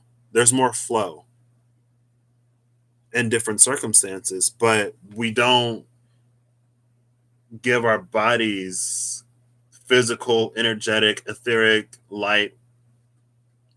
We don't give our bodies the opportunity to like build those muscles when we're not in those sort of like environments, when we're not in those situations. And it feels like there is going to be, is it here? Not necessarily. It feels like there is going to be this period of time where it's like, you know, when you're working out muscles that have atrophied or when you're using things that you don't usually use, there's going to be like a slight learning curve. So there's going to be a little bit of lag. There's going to be a little bit of a delay. But these systems coming online are a lot more effective and a lot more efficient and a lot more, like they produce a lot more. But it takes time for them to like come online. It's been almost 2 hours. Oh my gosh. Thank you. Y'all have been here. It's that energy. These, take them as you will. I'll give you a second. And I'm going to move on.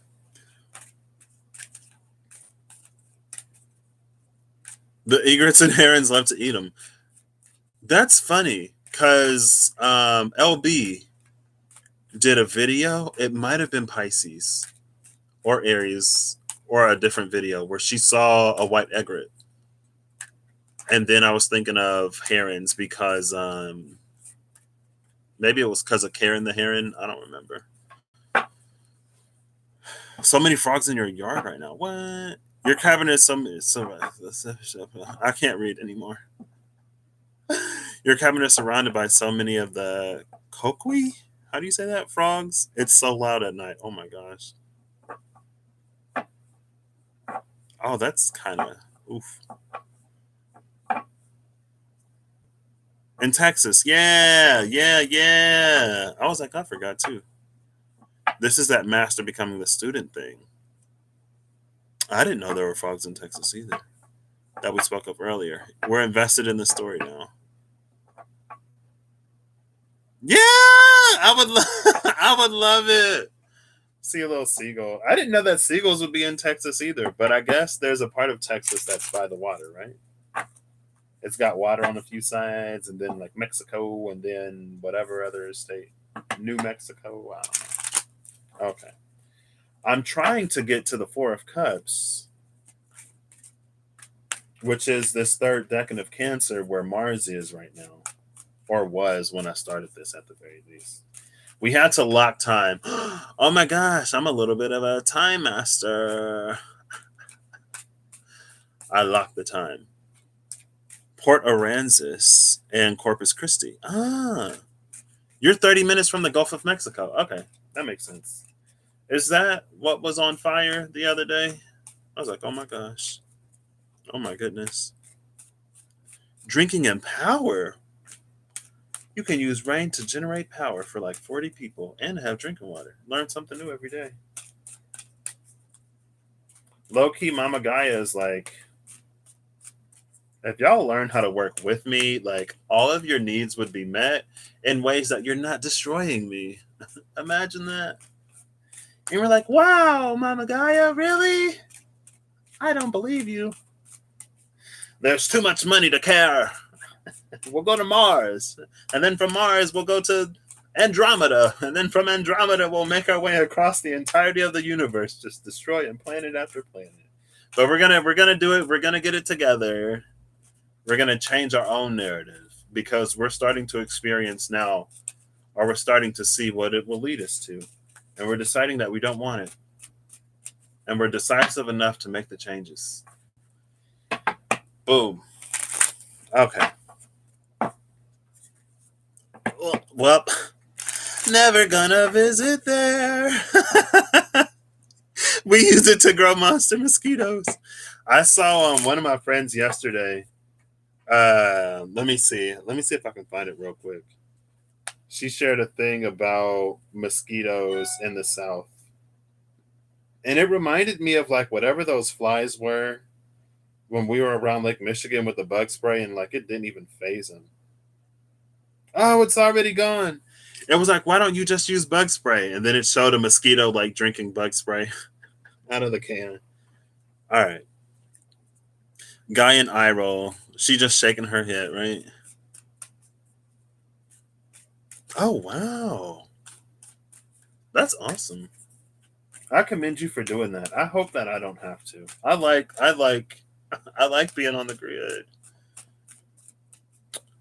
I they were like longer. They were like longer, but I don't think they were mosquitoes. They were thick and like long. I don't know what they were. Like a mayfly. Okay, all right. So I'm going looking for the four of. I'm also going to look for the chariot because that's Cancer overall, but then more specifically the Four of Cups to see what is up with. I guess they're both here. Both Venus, Mars, the Moon, and the Tail of the Dragon. All of no, it's in the energy of the Tail of the Dragon. Right now, the Tail of the Dragon is in Sagittarius, and Sagittarius holds the third house of Pluto with Acquisitio gain. So the bottom of the deck, the Two of Swords, the Four of Wands, and the Spirit of Cups. Ooh! Look at her. Look at her. I love this energy.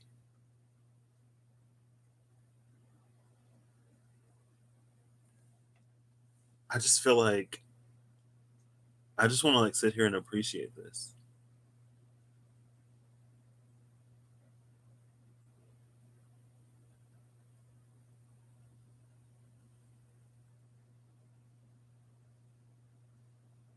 Oh.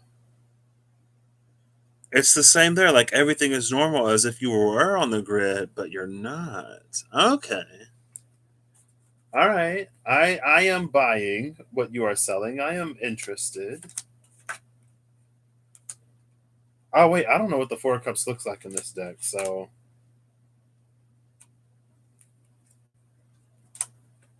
look at this.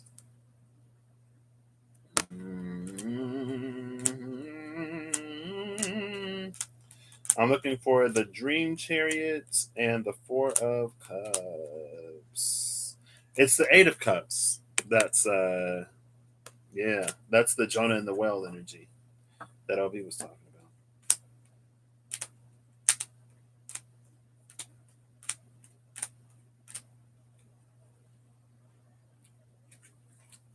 Interesting.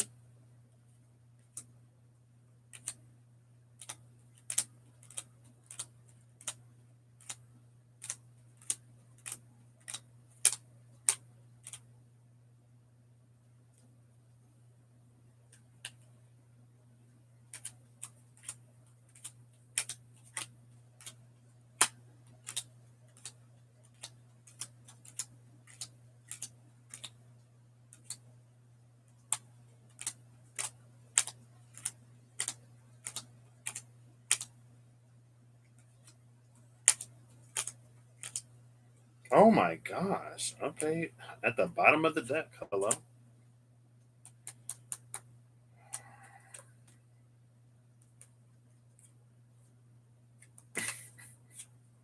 Hmm.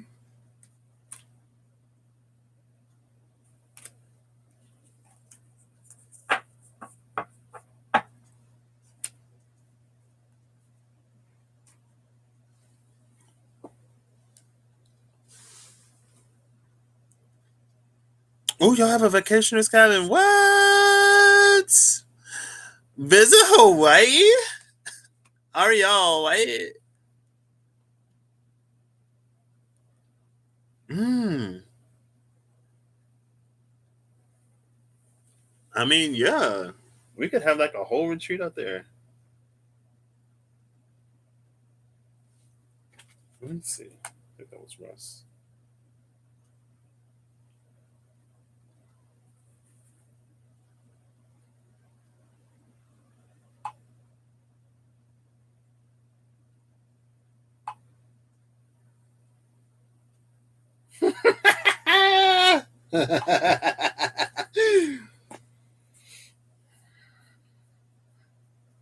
This Hierophant energy is different.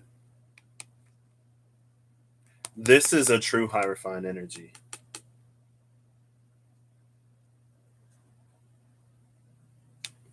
And I know that because it reminded me of Russell. I just replied to Russell and he was like, "Did you reply to my text while you're live?" I was like, "Yeah."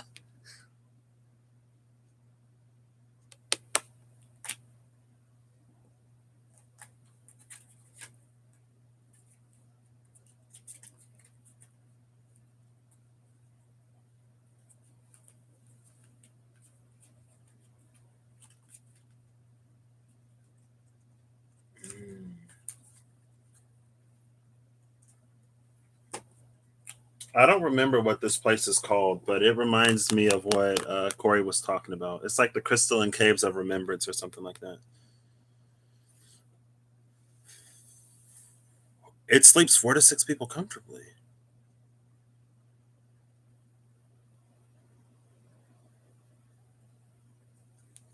See,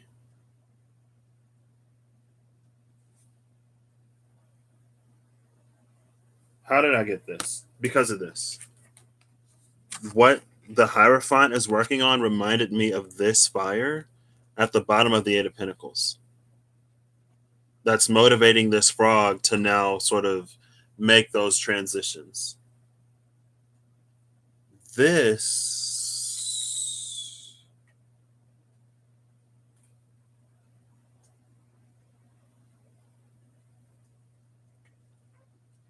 this is recording. Can you see that? It's writing onto this. And she's going looking for this recording.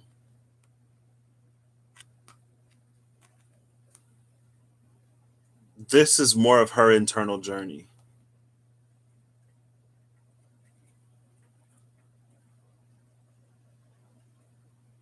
But it's like after she finds it, it feels like she'd still have to find, hey, there's Russell.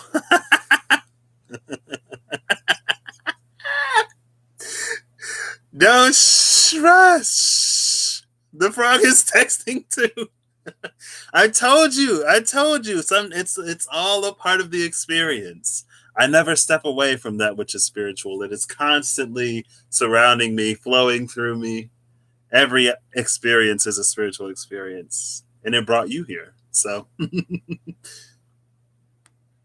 but it's like after it's recorded, she'd still have to find something to play it on.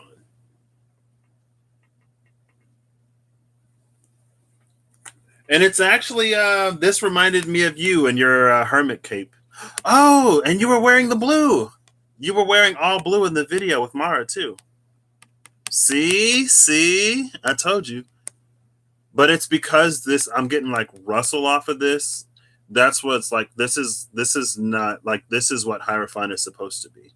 This is the Hierophant that guides. This is the Hierophant that gets you to go beyond and to experience and connect for yourself. And so this fire is what like he's sort of again like this is her space, but there's this energy here. And it's like it's trying to help him win this chess match to gain his soul without telling him the moves to make type of energy. You've been watching quietly for ages. So wait, you knew I was live when you sent me the thing? Russ. Who's the naughty one here? I think I was talking to Reem, and she was like, I love how Russ was telling you to like focus. And I was like, yeah, but he was also distracting me. He was like, he like, here's a distraction. Focus, Patrick. Focus. Here's another distraction. Focus. Like, okay. So there's this energy here. Again, it's like you can't tell him what moves to make, but it does try to guide or inform him in some way. Right? And then after that, it's her.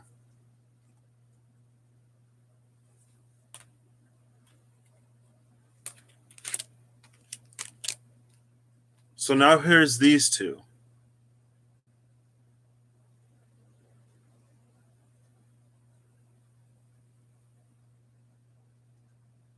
He's under the full moon. Ah. Now there's these two. And you can see like so her light is exiting. So there's her truth that it's like he's playing against her truth, trying to reclaim his own, not realizing that he's already wearing the crown. But he has to play the game. He has to play the game to realize that he already is who he is becoming. He has already become what he is becoming. But it's about him proving to himself or him knowing for himself. And after these two, I was like, oh, well, there's those two at a distance. And then after that, it was both of these.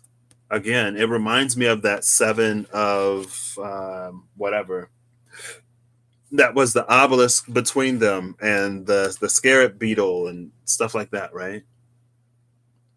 But it's like she's like full red, he's half red. I don't know. I was just like, oh, that's interesting. I don't know. The woozies don't feel the same. The woozies don't feel the same. I'm like, I'm feeling it, but it's not the same kind of woozy it was before. She looks like she's having more fun than him. She probably is. He's playing a game and hiding his truth. You hate the creepy lovers card.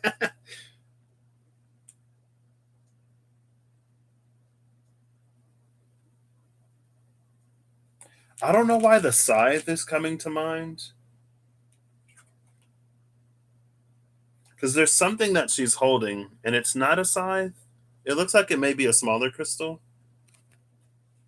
but like the scythe came to mind, and Ganesha, Lord Ganesha, is holding the scythe in this deck.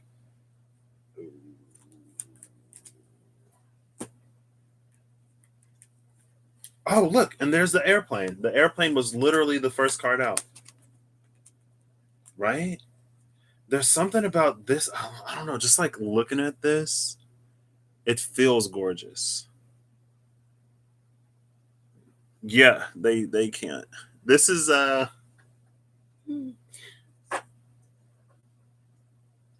feel like that is the prison in Jira.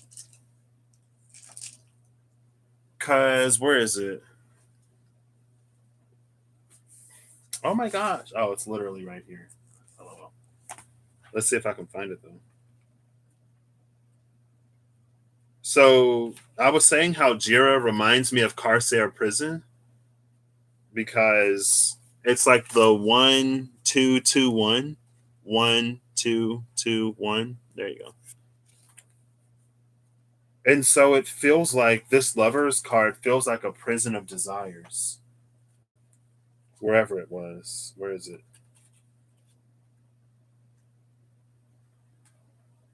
And there's almost a 1 2 2 1 in this, right? Because they're kind of one here. And then I don't know, we can do two and then two and then another one. It's a prison of desire that it's this uniting force. There's a force that brings them together, but there are forces that keep them apart. And so it creates this weird sort of shape between them.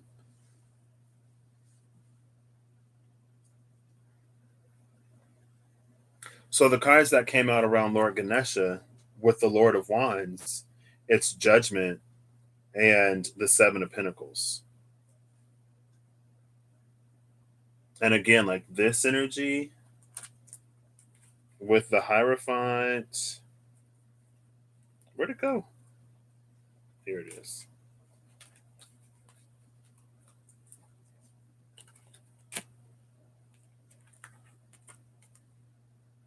Right? Maybe this Hierophant can see a little further. And then there we see them again.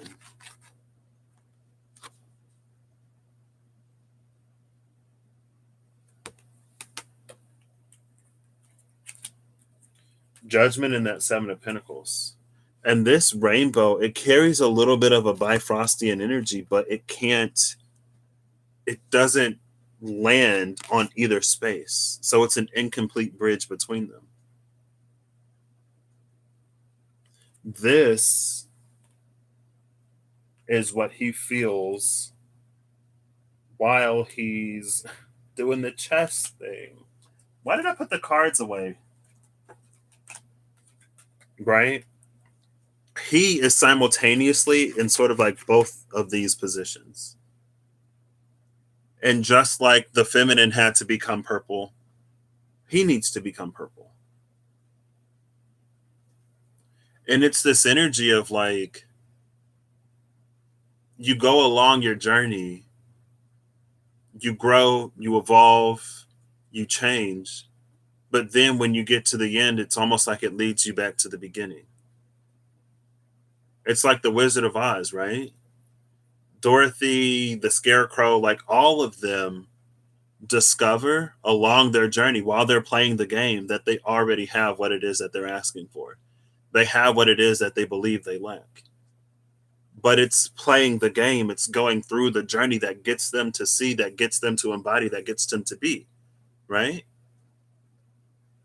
What it is that they wish to become. Well, it's like you already are it. And for Dorothy, the very thing that takes her home is the thing that she basically landed with. And it's like there comes a point where we sort of like unite these things within us. And again, it reminds me of what came out in the Virgo reading. It was like 3 and 3 and 3 and 3, right? You like a three is something that is catalytic. It inspires change. It inspires change within you, but the situation itself just sort of is, right? That's where we can take lessons and we can grow from what happens to us. The past isn't going to change, but we can change how we view and are affected by the past. We can decide based off of what happens, and it doesn't change the happening. But with Virgo, it was like you go through so many of these sort of like events that like you grow more and more and more, but eventually you realize that it's sort of you, because three fours is another three, right? 3, 6, 9, 12, and then at the 12 it's a three. So eventually you sort of come full circle, but you had to go through all of that to see that you are what you wish to become. But since we're human, we have to be it. Like, I don't know. You're using a different letter Jira rune for your harvest, you think? I was like, I don't know, but as I'm seeing it, I'm like, ugh. Oh, okay, I got you. I got you, Russ. I see what you're talking about now. Yeah.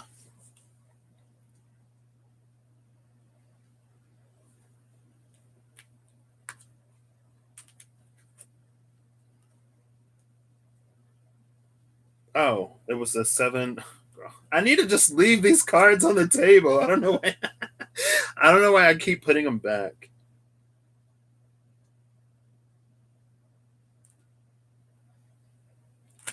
Why did I? Oh my gosh.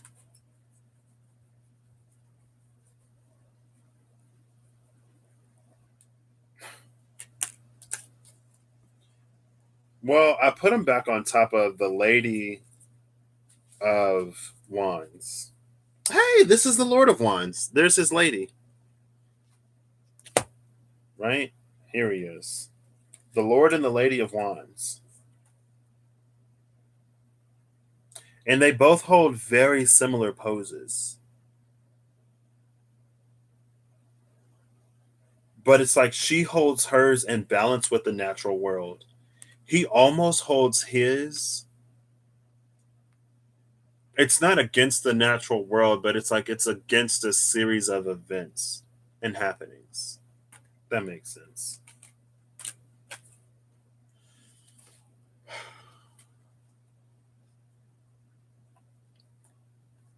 You're using that juror for union. Okay, my brain is like, I'm like less and less here. I'm like, wait. I think this also has something to do with the minor fortune that he has experienced. And it's bringing me back to this card again. Yeah, that's why I went looking for him, because he holds the scythe. So sometimes it's like I'll get an energy and then I'll go looking and I'll see what's around the energy, because they're like, I was like, oh, it's this energy. This is like, yeah, it's like the dragonflies, right? Russ is here. Thank you, Russ. When they have that nymph phase and they breathe underwater, but then they come up, like this is where they're getting used to breathing air. And I think in this process of getting used to breathing air, it makes the game more complicated, because this is minor fortune, but it holds a lot of sorrow. And this is like there's greater fortune that exists beyond. But we have to give ourselves time to experience it. We got to build those muscles. And it's just like what Russ was teaching me yesterday, or telling me about, like operating or making that transition from like lack to flow. And it's something that I do mentally, but I do and I redo. I was talking to my journey buddy again yesterday, and I'm like, I already know this. Tadpole to the frog. Exactly. I didn't even have to leave the entire species. It was literally the tadpole.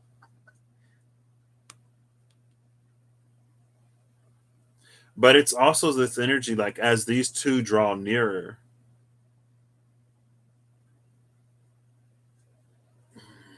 Oh my gosh. Why not? I'm doing it. How long have I been? Oh, it's been almost 2.5 hours.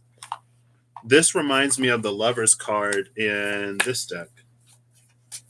So let's see what's around here. Oh. See, there's that Chariot again, which is the energy I'm looking for. It's Cancer. So, and the Initiate. And behind the Initiate is the Ferryman. This is Mercury and Aquarius. This is important because Aquarius doesn't hold a house. Aquarius and Leo are both in conjunct. And so it's almost like we don't see the way, which is why it's so important to trust. It's almost like this is a part of the process that happens naturally without force. But we have to sort of be determined about our way. Even if it involves a certain amount of fear, right? Like Sparrowhawk on the search to his shadow. This is the Spirit Keeper's Tarot by Benabel Wynn. I love the girl. Her name ain't even on the front of the box. Benabel, where's your name? Where's your name, girl? Where's your name? Nam esti ambula vero en medio in medeo umbrae mortis non timebo mala quoniam tu mecum es. That's on the shield of the Queen of Cups. Though I walk through the valley of the shadow of death, I shall fear no evil, or something like that.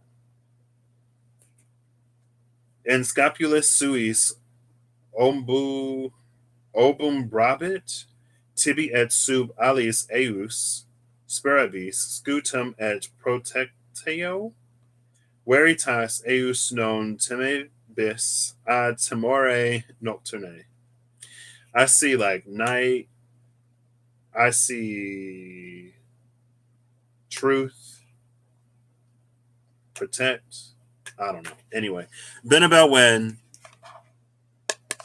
the Spirit Keeper's Tarot. It was a limited print. I don't know if there's any more, but she's working on a third edition that is like they get like less and less sort of arcane as you go along. But I love it.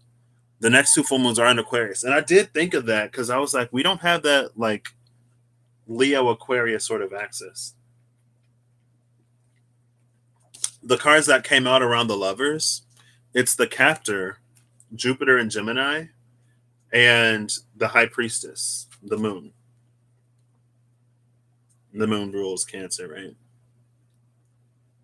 See, this is us again. It's like it's being separate. This is that Hierophant that calls us beyond, but within ourselves, we got to take the step. We just have to trust and we have to believe because we can't see anything. But just because we can't see doesn't mean that we don't know. And again, this also reminds me of Eitburston or Atburston, the U-bow as it's like bending, right?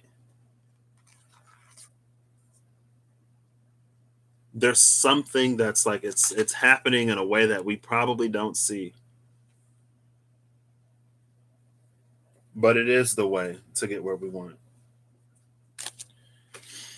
Okay, I feel like I'm going to be talking about this forever because it's continuously unfolding. So I'm just going to get up to the cards that I originally pulled for this, and then I'm going to shut this down. So we start in general with this lady. Well, no, I think this was important because the Lady of Swords is here, and the Spirit of Swords is here. So within the broader Cancer umbrella, Atburston. Within this broader umbrella, we have the Lady of Swords and the Spirit of Swords. And we've already talked about the Spirit of Swords. This is like, there's a beauty in transformation. That's a necessary destruction that leads to space for more creation.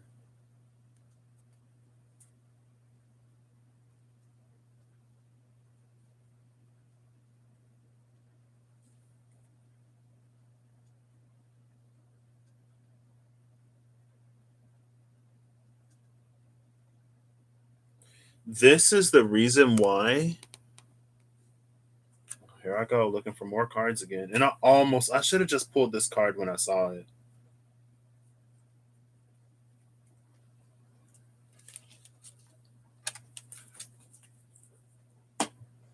Because the Lady and the Lord of Swords both have two full moons.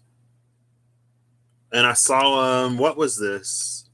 This was 12th, I think. Something about this said like 12th or Flusa to me.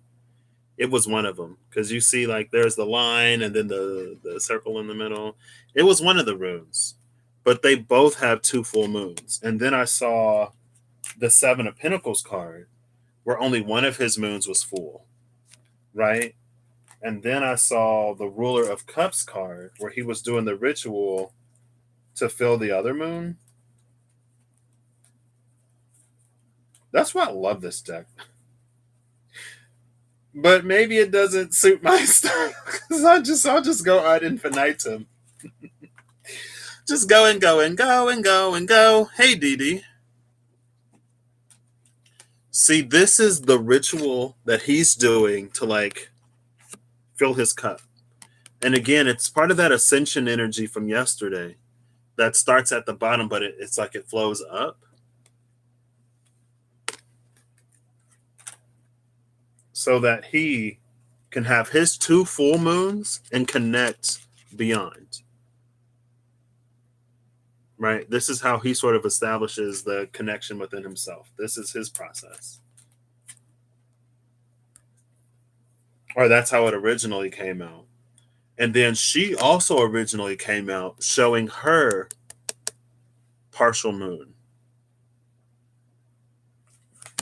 Now, we've seen in the Sophia card that came out yesterday that reminded me of this energy that her process was similar but different. But we've also seen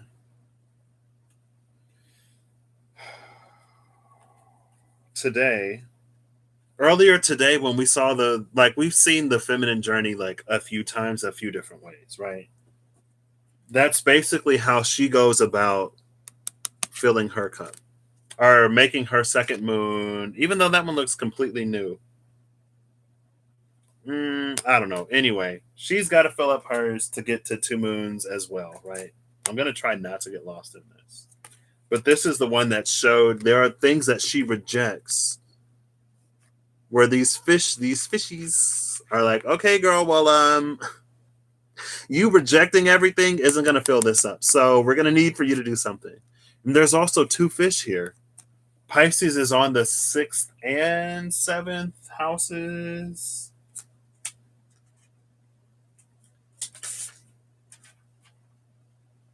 On the 5th and the 6th house.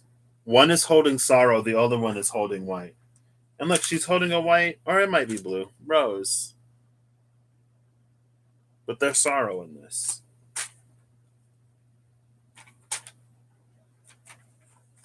But this opposes the minor fortune and the joining at the 12th house. But anyway, see, I'm all over the place. I'm all over the place. Flursa. Okay, it was Flursa. Flow. There was another card with the full moon. The one that you mentioned. I don't remember. But this is another thing like Hierophant energy. It's leading us to see sort of like what needs to be completed and what needs to be whole within us. This is Hierophant energy and the truth of what it's supposed to be. Right? It gets us to make these full on both sides.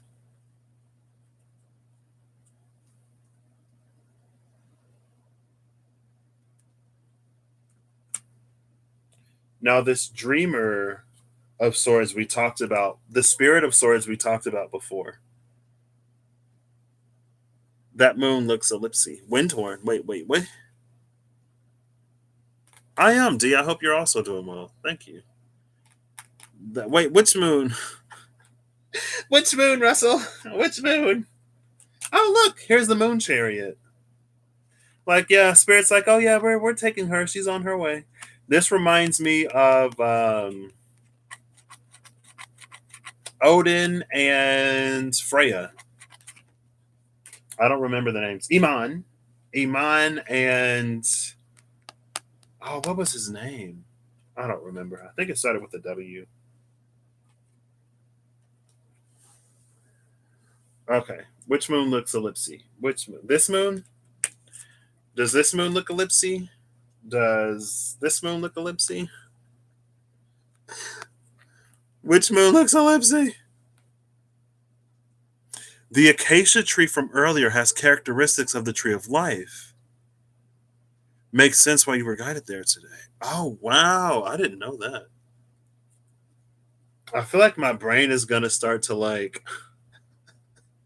I'm starting to like shake. I'm starting to get the shakes. I'm starting to get warm. I'm starting to get hungry. The next new moon between the two full Aquarius moons is the Lion's Gate. It is. The Hierophant moon is ellipsy. Oh.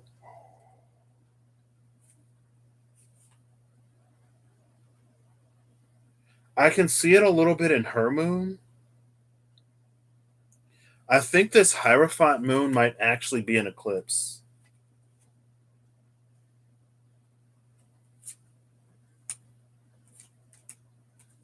And I say that because you can actually see, I don't know if you can see it, but it's like there's a sliver of light on the other side. Maybe you can't see it, but that's what it's looking like to me.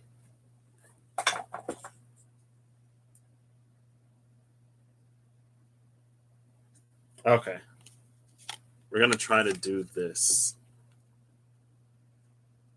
You see that? Can you see? Maybe if I hold it this way. Like there's a sliver of light. Yeah, you can kind of see it. The sliver of light that's on the other side of that moon. And again, it's the thing that the Hierophant sees that we may not necessarily see yet.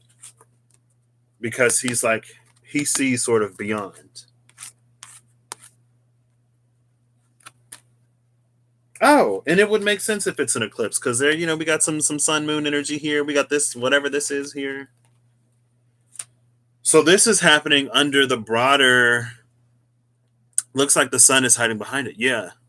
So that's like an eclipse, right? A moon with the sun behind it. Black moon Lilith is in Taurus. Or it's in the 8th house of Taurus with Carries in the North Node. My North Node is in the 8th house. What? Huh. Well, look at that. In the house of man. The North Node and the South Node, I didn't even notice that. Well, no. So the South Node is in the house of the way. The North Node is in the house of man. So the nodal axis is man's journey to that divine masculine energy. From Libra to Taurus, where Uranus is sitting right now. Okay. So more specifically under this, the Four of Cups is actually the Norns in this deck. I saw them earlier. You see how they hold the golden thread and stuff? One spins, one measures, one cuts, and then the fourth one is just looking at it. I guess. I don't know. The fourth one is emerging from this portal, or oh, it does feel like a portal, doesn't it? Okay, let me stop. Black Moon Lilith finally hits Gemini on the 21st of July. And the 22nd, no, the 13th is the mystery spot. Okay. The magic being woven. Hey, here's some magic being woven, Corey. LOL. So this is coming out between the Ten of Swords and the Sorcerer, which is double energy. This Sorcerer, and we've already seen it, this Sorcerer benefits when this fountain is like, now the fish are like, they can't get on the same page. This is the sorrow. The sorrow in Pisces. Literally Pisces, fifth house sorrow. What is this? The Five of Cups? Five of Cups, fifth house Pisces is sitting in Tricitia. Sorrow. And this sorcerer energy, it's like this is how flat it's supposed to be, but it's like it gets life when we are in this space of, can I not get these on the same? Okay. There we go. It's like when this is blocked to the divine, it's open to this other energy. But it's all to get us back here, right?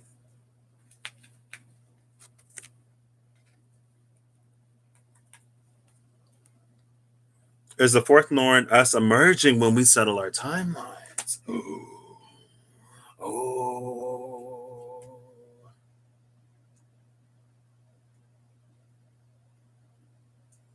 I'd say yes.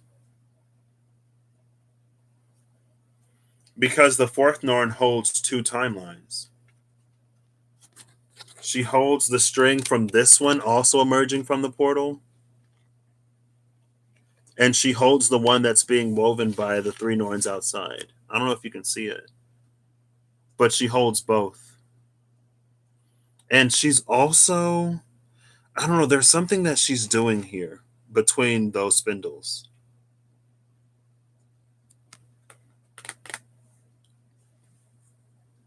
Your Lilith is in Cancer, the only water in your chart. Oof. Oh, I also pulled this out. The Five of Swords. This is our inner children. With the full moon in the sky, or is that a new moon? I don't know, with some moon in the sky. And they're down there trying to dig to the depths of our subconscious, maybe fishing some stuff up that we may not necessarily want to look at, but in the working through, just like her, right?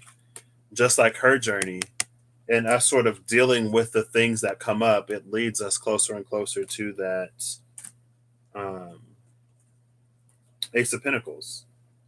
And it's funny because the Ace of Pentacles came out yesterday, right? And it was this whole storyline. She also came out with the Lady of Wands of us being that which we wish to become.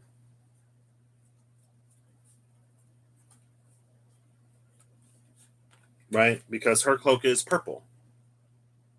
So she's got the blue and the red mastered, which also reminds me of the Eight of Cups. No, the other one. The other one. The Five of Pentacles. I can't tell if that's white or purple. But it's like these fish hold that knowledge and wisdom. There's the Ankh, which is the tree of life, or which is the symbolic of life. It's literally like almost the source of the Empress's power. And then here are the fish again trying to get her attention, but she's more focused on whatever else she's focused on. The Ten of Swords is the winds of change, though, especially in this deck. And it reminds me of, there's another card in here that it reminds me of. I've also seen it recently.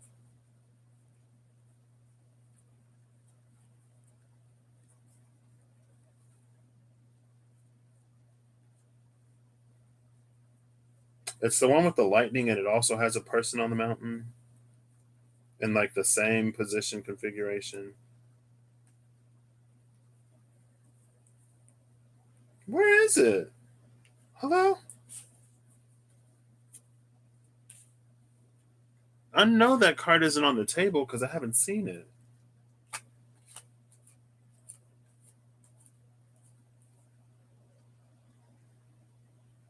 No. Okay. 1 second. Am I missing a card? Oh, it's right here. The Four of Swords.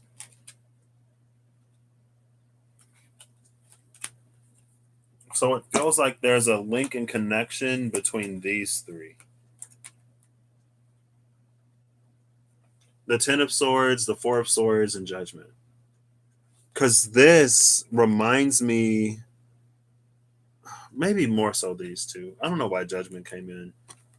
Because the opening of this, it's like the winds of change are blowing this Triskel and it's opening this like little portal in the cave. That is this. And maybe this arcs up and then comes down and awakens whatever this is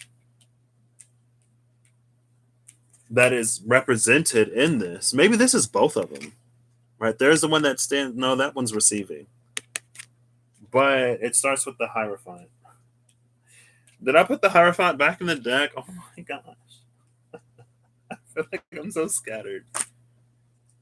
I did. I literally just put it right back. Why did I just put it back? You would think I would learn my lesson and stop putting cards back in the deck. This is the timeline. The winds of change start to blow, and it opens up something or it reveals this person, right? At the same time, it's opening that, it's highlighting and illuminating, awakening this person who, in the Hierophant, now, arms up open, which triggers something in the below that also corresponds to the above. Because see how they're both sort of standing with arms out?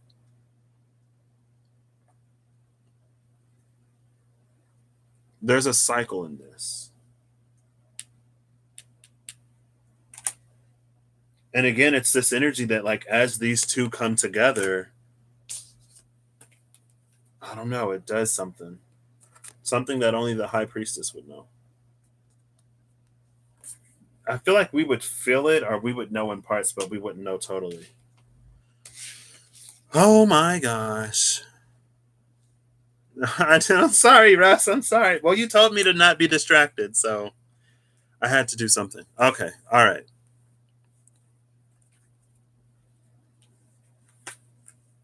I am closing the door. We are done. All right. I missed some stuff. Oh, wow. I missed a bunch of stuff. Okay. All right. The needle and thread, threading her timeline through the eye of the needle. It amazes you how everything connects sometimes. Coming into our own divine royalty, I think for sure, which has always existed, just forgotten through the veils for sure. Don't know if this is personal, but something about resolving Rasputin timelines. It's funny that you say Rasputin because as I was scrolling through YouTube, it was like Just Dance Rasputin popped up on my home screen. I was like, okay. And I know that the Rasputin challenge on TikTok is like buff dudes flexing, and I'm not mad at that. But yeah, it was like two dudes dancing to Rasputin on Just Dance or something like that. And I was like, what? I didn't click it, but I saw it. You wanted to send purple emojis, but suddenly sidetracked that no country's flag is purple.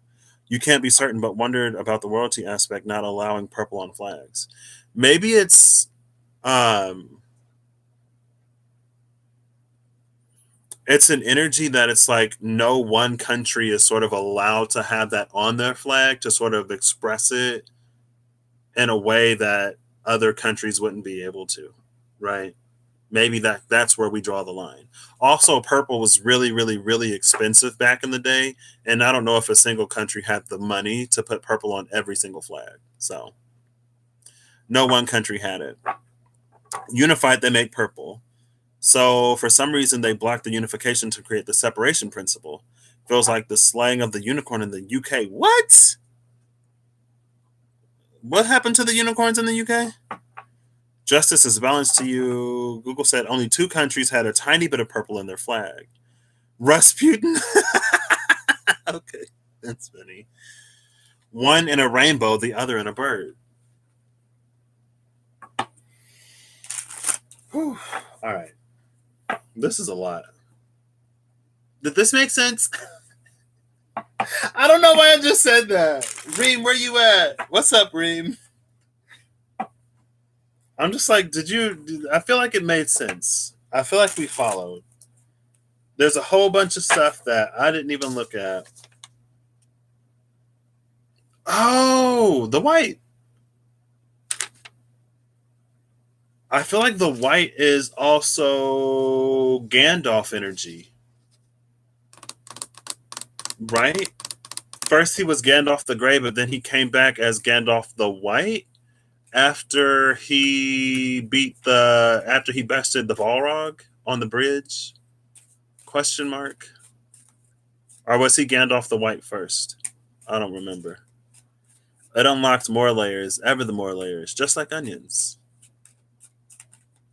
You're pretty sure this part of the energy we're in and moving into through August. Augusty. That's funny. Whew, it did.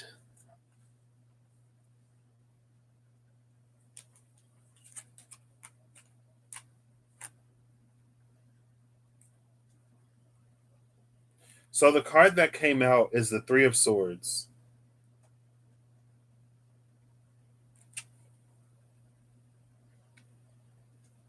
And there's an energy here of him freeing himself. There may be some sacrifices. Dwarf of the Wand, Gandalf. Oh, Gandalf to my Baldur. Show me your ways of wisdom. It feels like there may be some sacrifice. Well, it's also this energy of like, you don't have to cut off your hand to be free of the chains. It feels like this dude is ready to sacrifice his hand, but it's like, okay, well, you don't have to do that. Like, you're already free. Maybe. Yeah. And there's also this energy here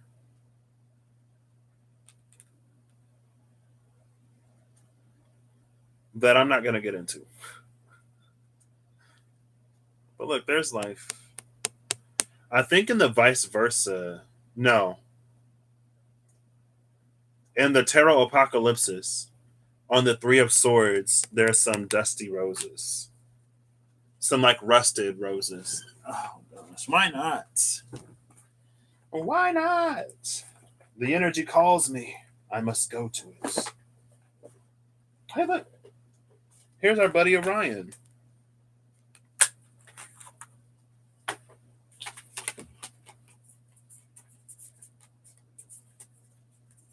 I'm supposed to be shutting this down. Why is the Queen of Swords still in reverse?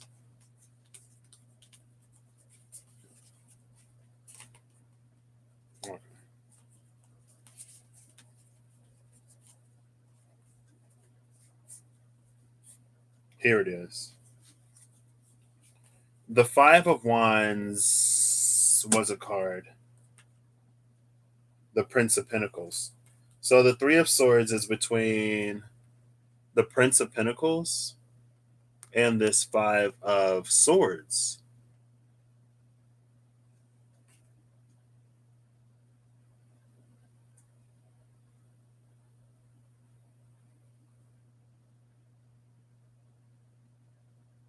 This is Valhalla. You can see the dude celebrating, waiting for the final call, right? You can see the axe. But it's also like the Prince of Pentacles is on the other side.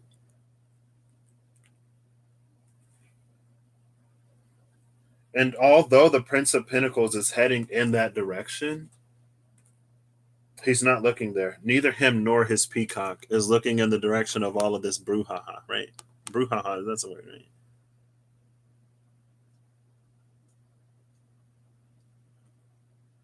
And like the rust dripping on those roses reminded me of this Three of Swords. So, oh, see, yeah, He's looking at this, thinking that there's some sacrifice. Like, I have to prove myself a warrior, so the Valkyries deem me worthy to go to this. But it's like, or we could take this path. I don't know. I don't know. Yeah, yeah, yeah. Because at the bottom of the deck is his ritual.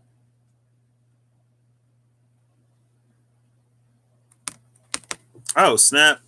Okay.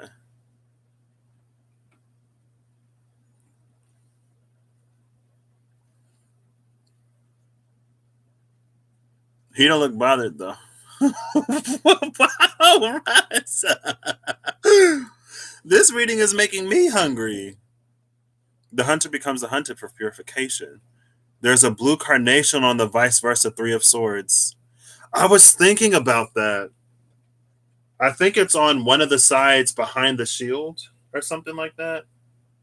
All right. I'm going to grab the vice versas. Also, behind it just started raining.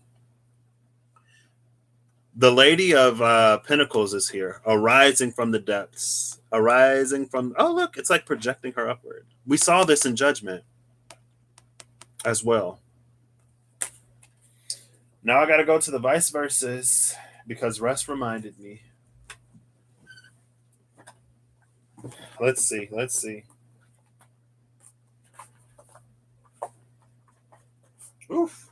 Hey, look! Judgment at the top of the deck. The frogs conjured the rain, the Wayne. Yeah, I'd rather be in Vandermeer. Or, like, go chill where Ron is. Like, you know, I wouldn't mind that. Ron. I've heard that her heaven is pretty cool, too.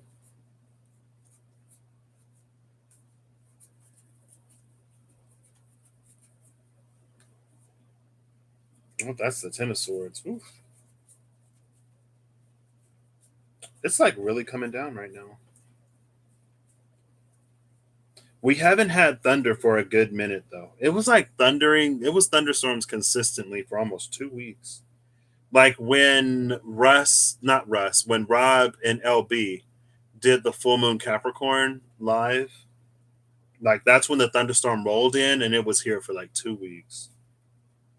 Here it is. Oh, yeah. So this is confirmation. Oh my, oh my gosh. Hold up, wait. I gotta send this to Reem and Rob. This is crazy. I'll tell you in a second. Bro, this is wild. Thanks to the Master Gandalf himself.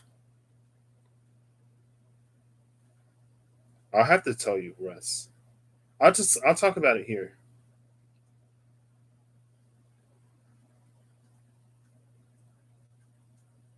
And the eclipse is what started the great triggering in me. OMG. Oops.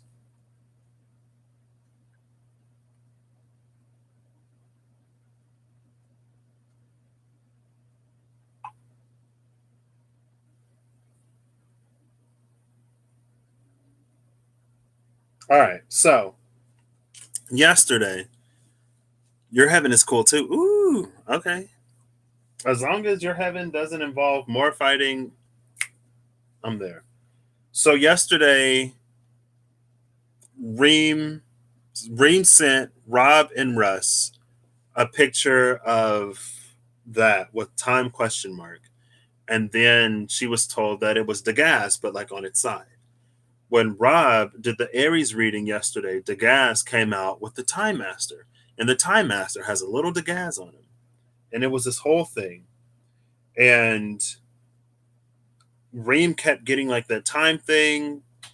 So I can't remember if I suggested that she drink the gas water or if she did. I probably did. And then I offered to drink it with her. And like there was like nothing for hours. I was like, I'm not feeling anything. She was like, me neither. But then she was like, maybe it's one of those runes that have to kick in. And I was like that edible did for me. And we were about to combine Degas with the night rune. just to see like if it needed something else to activate it. And then I was like, wait. And then it started to kick in for her. And she said she was going to go meditate. And then Rune Water Pepper. I mean, someone's got to be what? And I was like, are you recording these for like Russ to see what the effects are? But anyway, so she went to go meditate and then she told me to go meditate before she told me what she received. Rune Shine. Oh my gosh. I love it. I love it. Rune Shine. So I went in to meditate. And so I drew the rune in my little book, in my book of madness. Right? Right there. Over this page. But first I drew it this way, but then I turned it like this. Because I was like, well, the gas is the same up and down. And I put my palms over it to meditate. But when I did that, I didn't get anything. So I put it back up right. But I put my palms up like face up.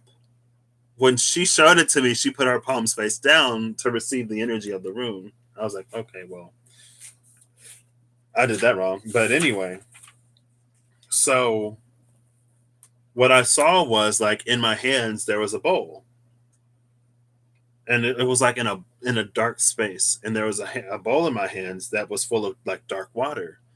And I could kind of sort of peer over it a little bit and see a part of my reflection in the dark. And then it's like my shadow just like came out of the bowl. And I was like face to face with my shadow. And then more shadows started coming out of the bowl. And I was like, oh crap, like, what did I do? Where am I? What's happening? And then they formed a circle around me. Where is it? Here it is. Okay. So I was like, and then, so this is what I started doodling as I was telling Reem about it. They formed a circle around me, and then light came down behind the shadows. And this is the part where the recollection gets a little like, because I remember looking down at myself. No, I think the shadows retreated back on top of the lights, and when the shadows slid back on top of the lights, it gave them dimension, right? It's like a person. I mean, it was still mostly light, but you can tell it's not like just the shadow or not just light. And then I looked down at myself and I saw a light in me. But before I looked down, I heard like, we're waiting for you. And then I looked down and I saw a light in me and it was like, we're waiting for your light. And this bowl, and I guess this light held in this card, it reminded me of that. Like being in that dark space with the dark water. At first, when like a bunch of shadows came out, I was like, oh my gosh. And then I wrote Lot or LUT when I was talking to her, and I looked it up, and LUT is like the spelling of Lot in the Quran with Sodom and Gomorrah. I drew like I sketched first like this, and I was like, oh my gosh, that's Windhorn. Windhorn is the one I missed. And this little thing that I drew in the circle as I was telling her about the shadows coming out, it reminds me of Swelgeness. In Swelgeness, the vortex, especially with the maelstrom yesterday. See you later, Corey. Yeah, thank you for being here. It's been 3 hours. Oh my gosh. And I asked Rob. I would have asked Russ. Russ, what did you get from Windhorn? Because I missed it. But I think you were asleep at the time. So I was like, hey Rob, do you remember what came out for Windhorn? And he said it was an energy of like wind erosion. Like wind like leveling a sandcastle. And I was like, oh great, like first Lot and the destruction of Sodom and Gomorrah. Now Windhorn is an energy of destruction. I can't escape destructive forces today. Shiva had already made his presence known. The destruction card came out in the Oracle. I was like, oh my gosh. But anyway, this reminds me of that space beneath the roots of the Yggdrasil. Unbinding. Mm. And then today I had the thought to grab my marker and color it in. So I colored it in today.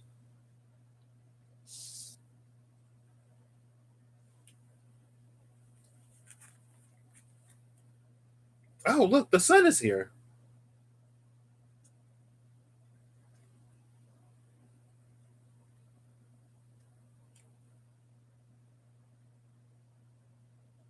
So the cards that came out, it was the back of the Three of Swords.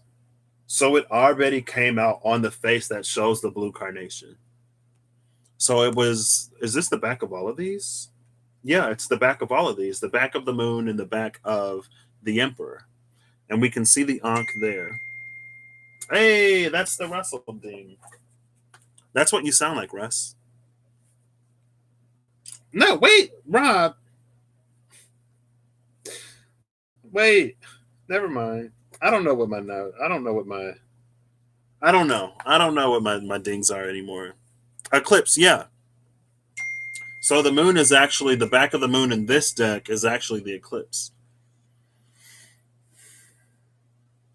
Like you in the waterfall under the moon the other night. Moon, wolf howling madness. That's me. We'll see. Maybe they're like, you already did that part then. I don't know if this is like a fire and ice energy. Here's the sun. Here's the moon. It's almost a triple goddess energy, but it's not. That's the glyph for what? Sulfur, which is fire. Like there's this fire and ice. It feels like a block of ice. So it's like there's so much balance that Emperor energy hides, but oh my gosh. Look, there's the crown and he's wearing red. He's wearing red. That's the dude who was sitting at the table, right? There's so much balance hidden behind this Emperor energy. And maybe it's a balance that he hasn't gotten an opportunity to show. But that's also eclipse, right? Where the sun and the moon meet.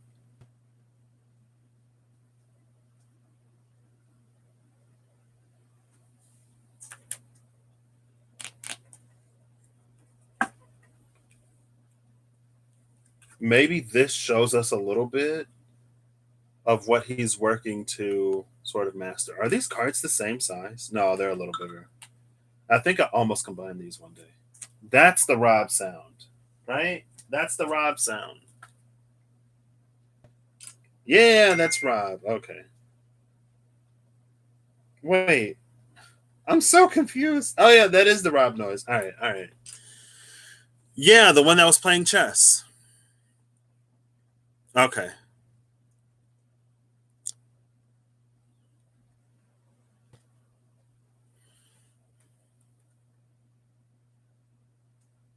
So this is a balance. There's a balance that he's learning.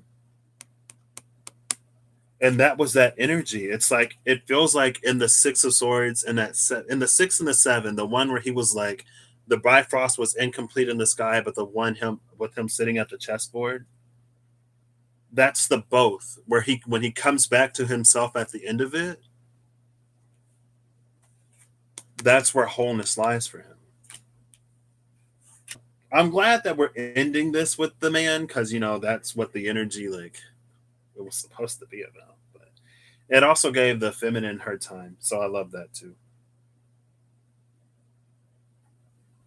And yeah,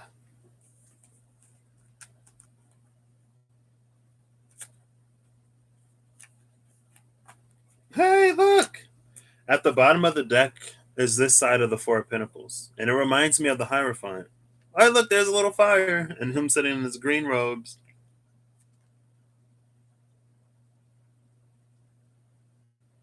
This reminding me of Anima Mundi,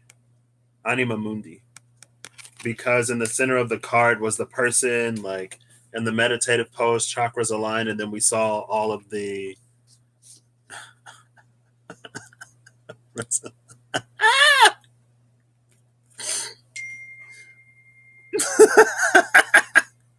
I love that it automatically sort of censored Dong.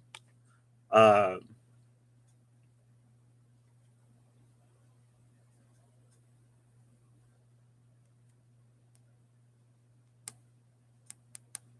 This also reminds me of the Norn coming out of the vortex, the fourth Norn.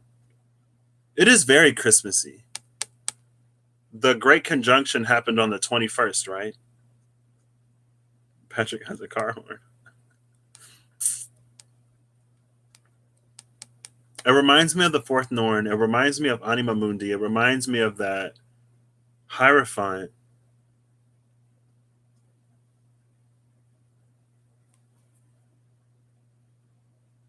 I think this is the Time Master. I think this is the Time Master. This is my Time Master in this deck now. Because these feel like four different like realities, like four different Earths. And he sort of sits outside of all of them. In the space of alignment with the Anima Mundi, holding that vortex portal that like projects. It's like it starts back here and it projects through him that allows him to see maybe his own sort of self within these four times. I don't know. That's what it's feeling like though.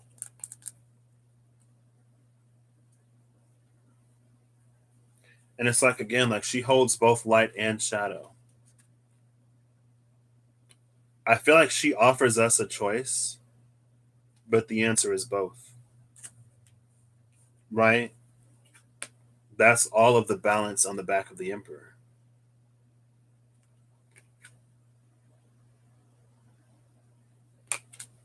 Okay. Yeah.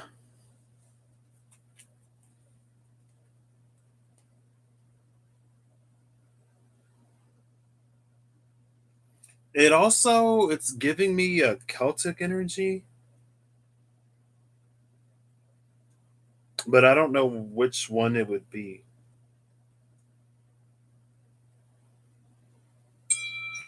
for some reason. Who was that? Who was that noise? Yeah, that was the wrestle noise. Okay. Goodness. I get confused.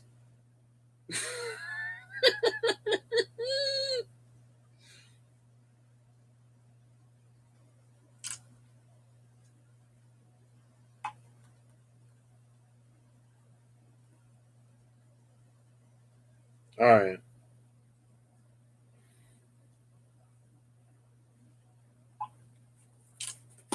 That's what I got. This was a whole trip.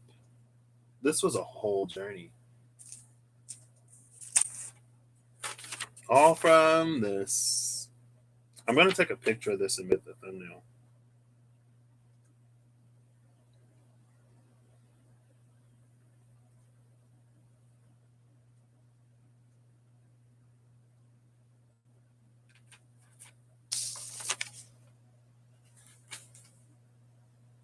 Yeah.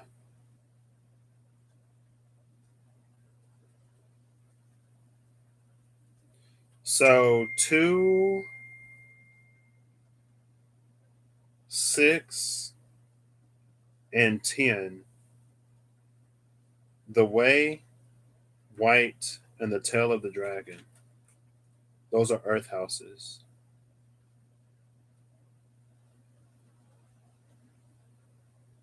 All right. That's what I got.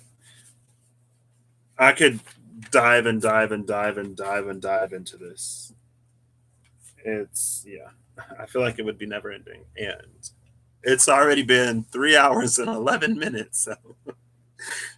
Oh my gosh! Oh, it's 4:44 p.m. Eastern, or yeah, Eastern. 4:44 Eastern. That means yeah. All right.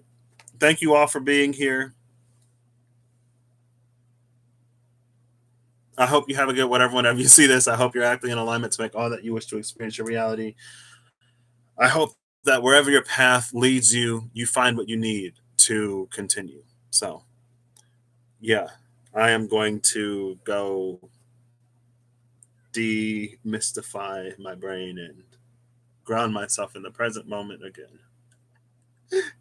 Bye.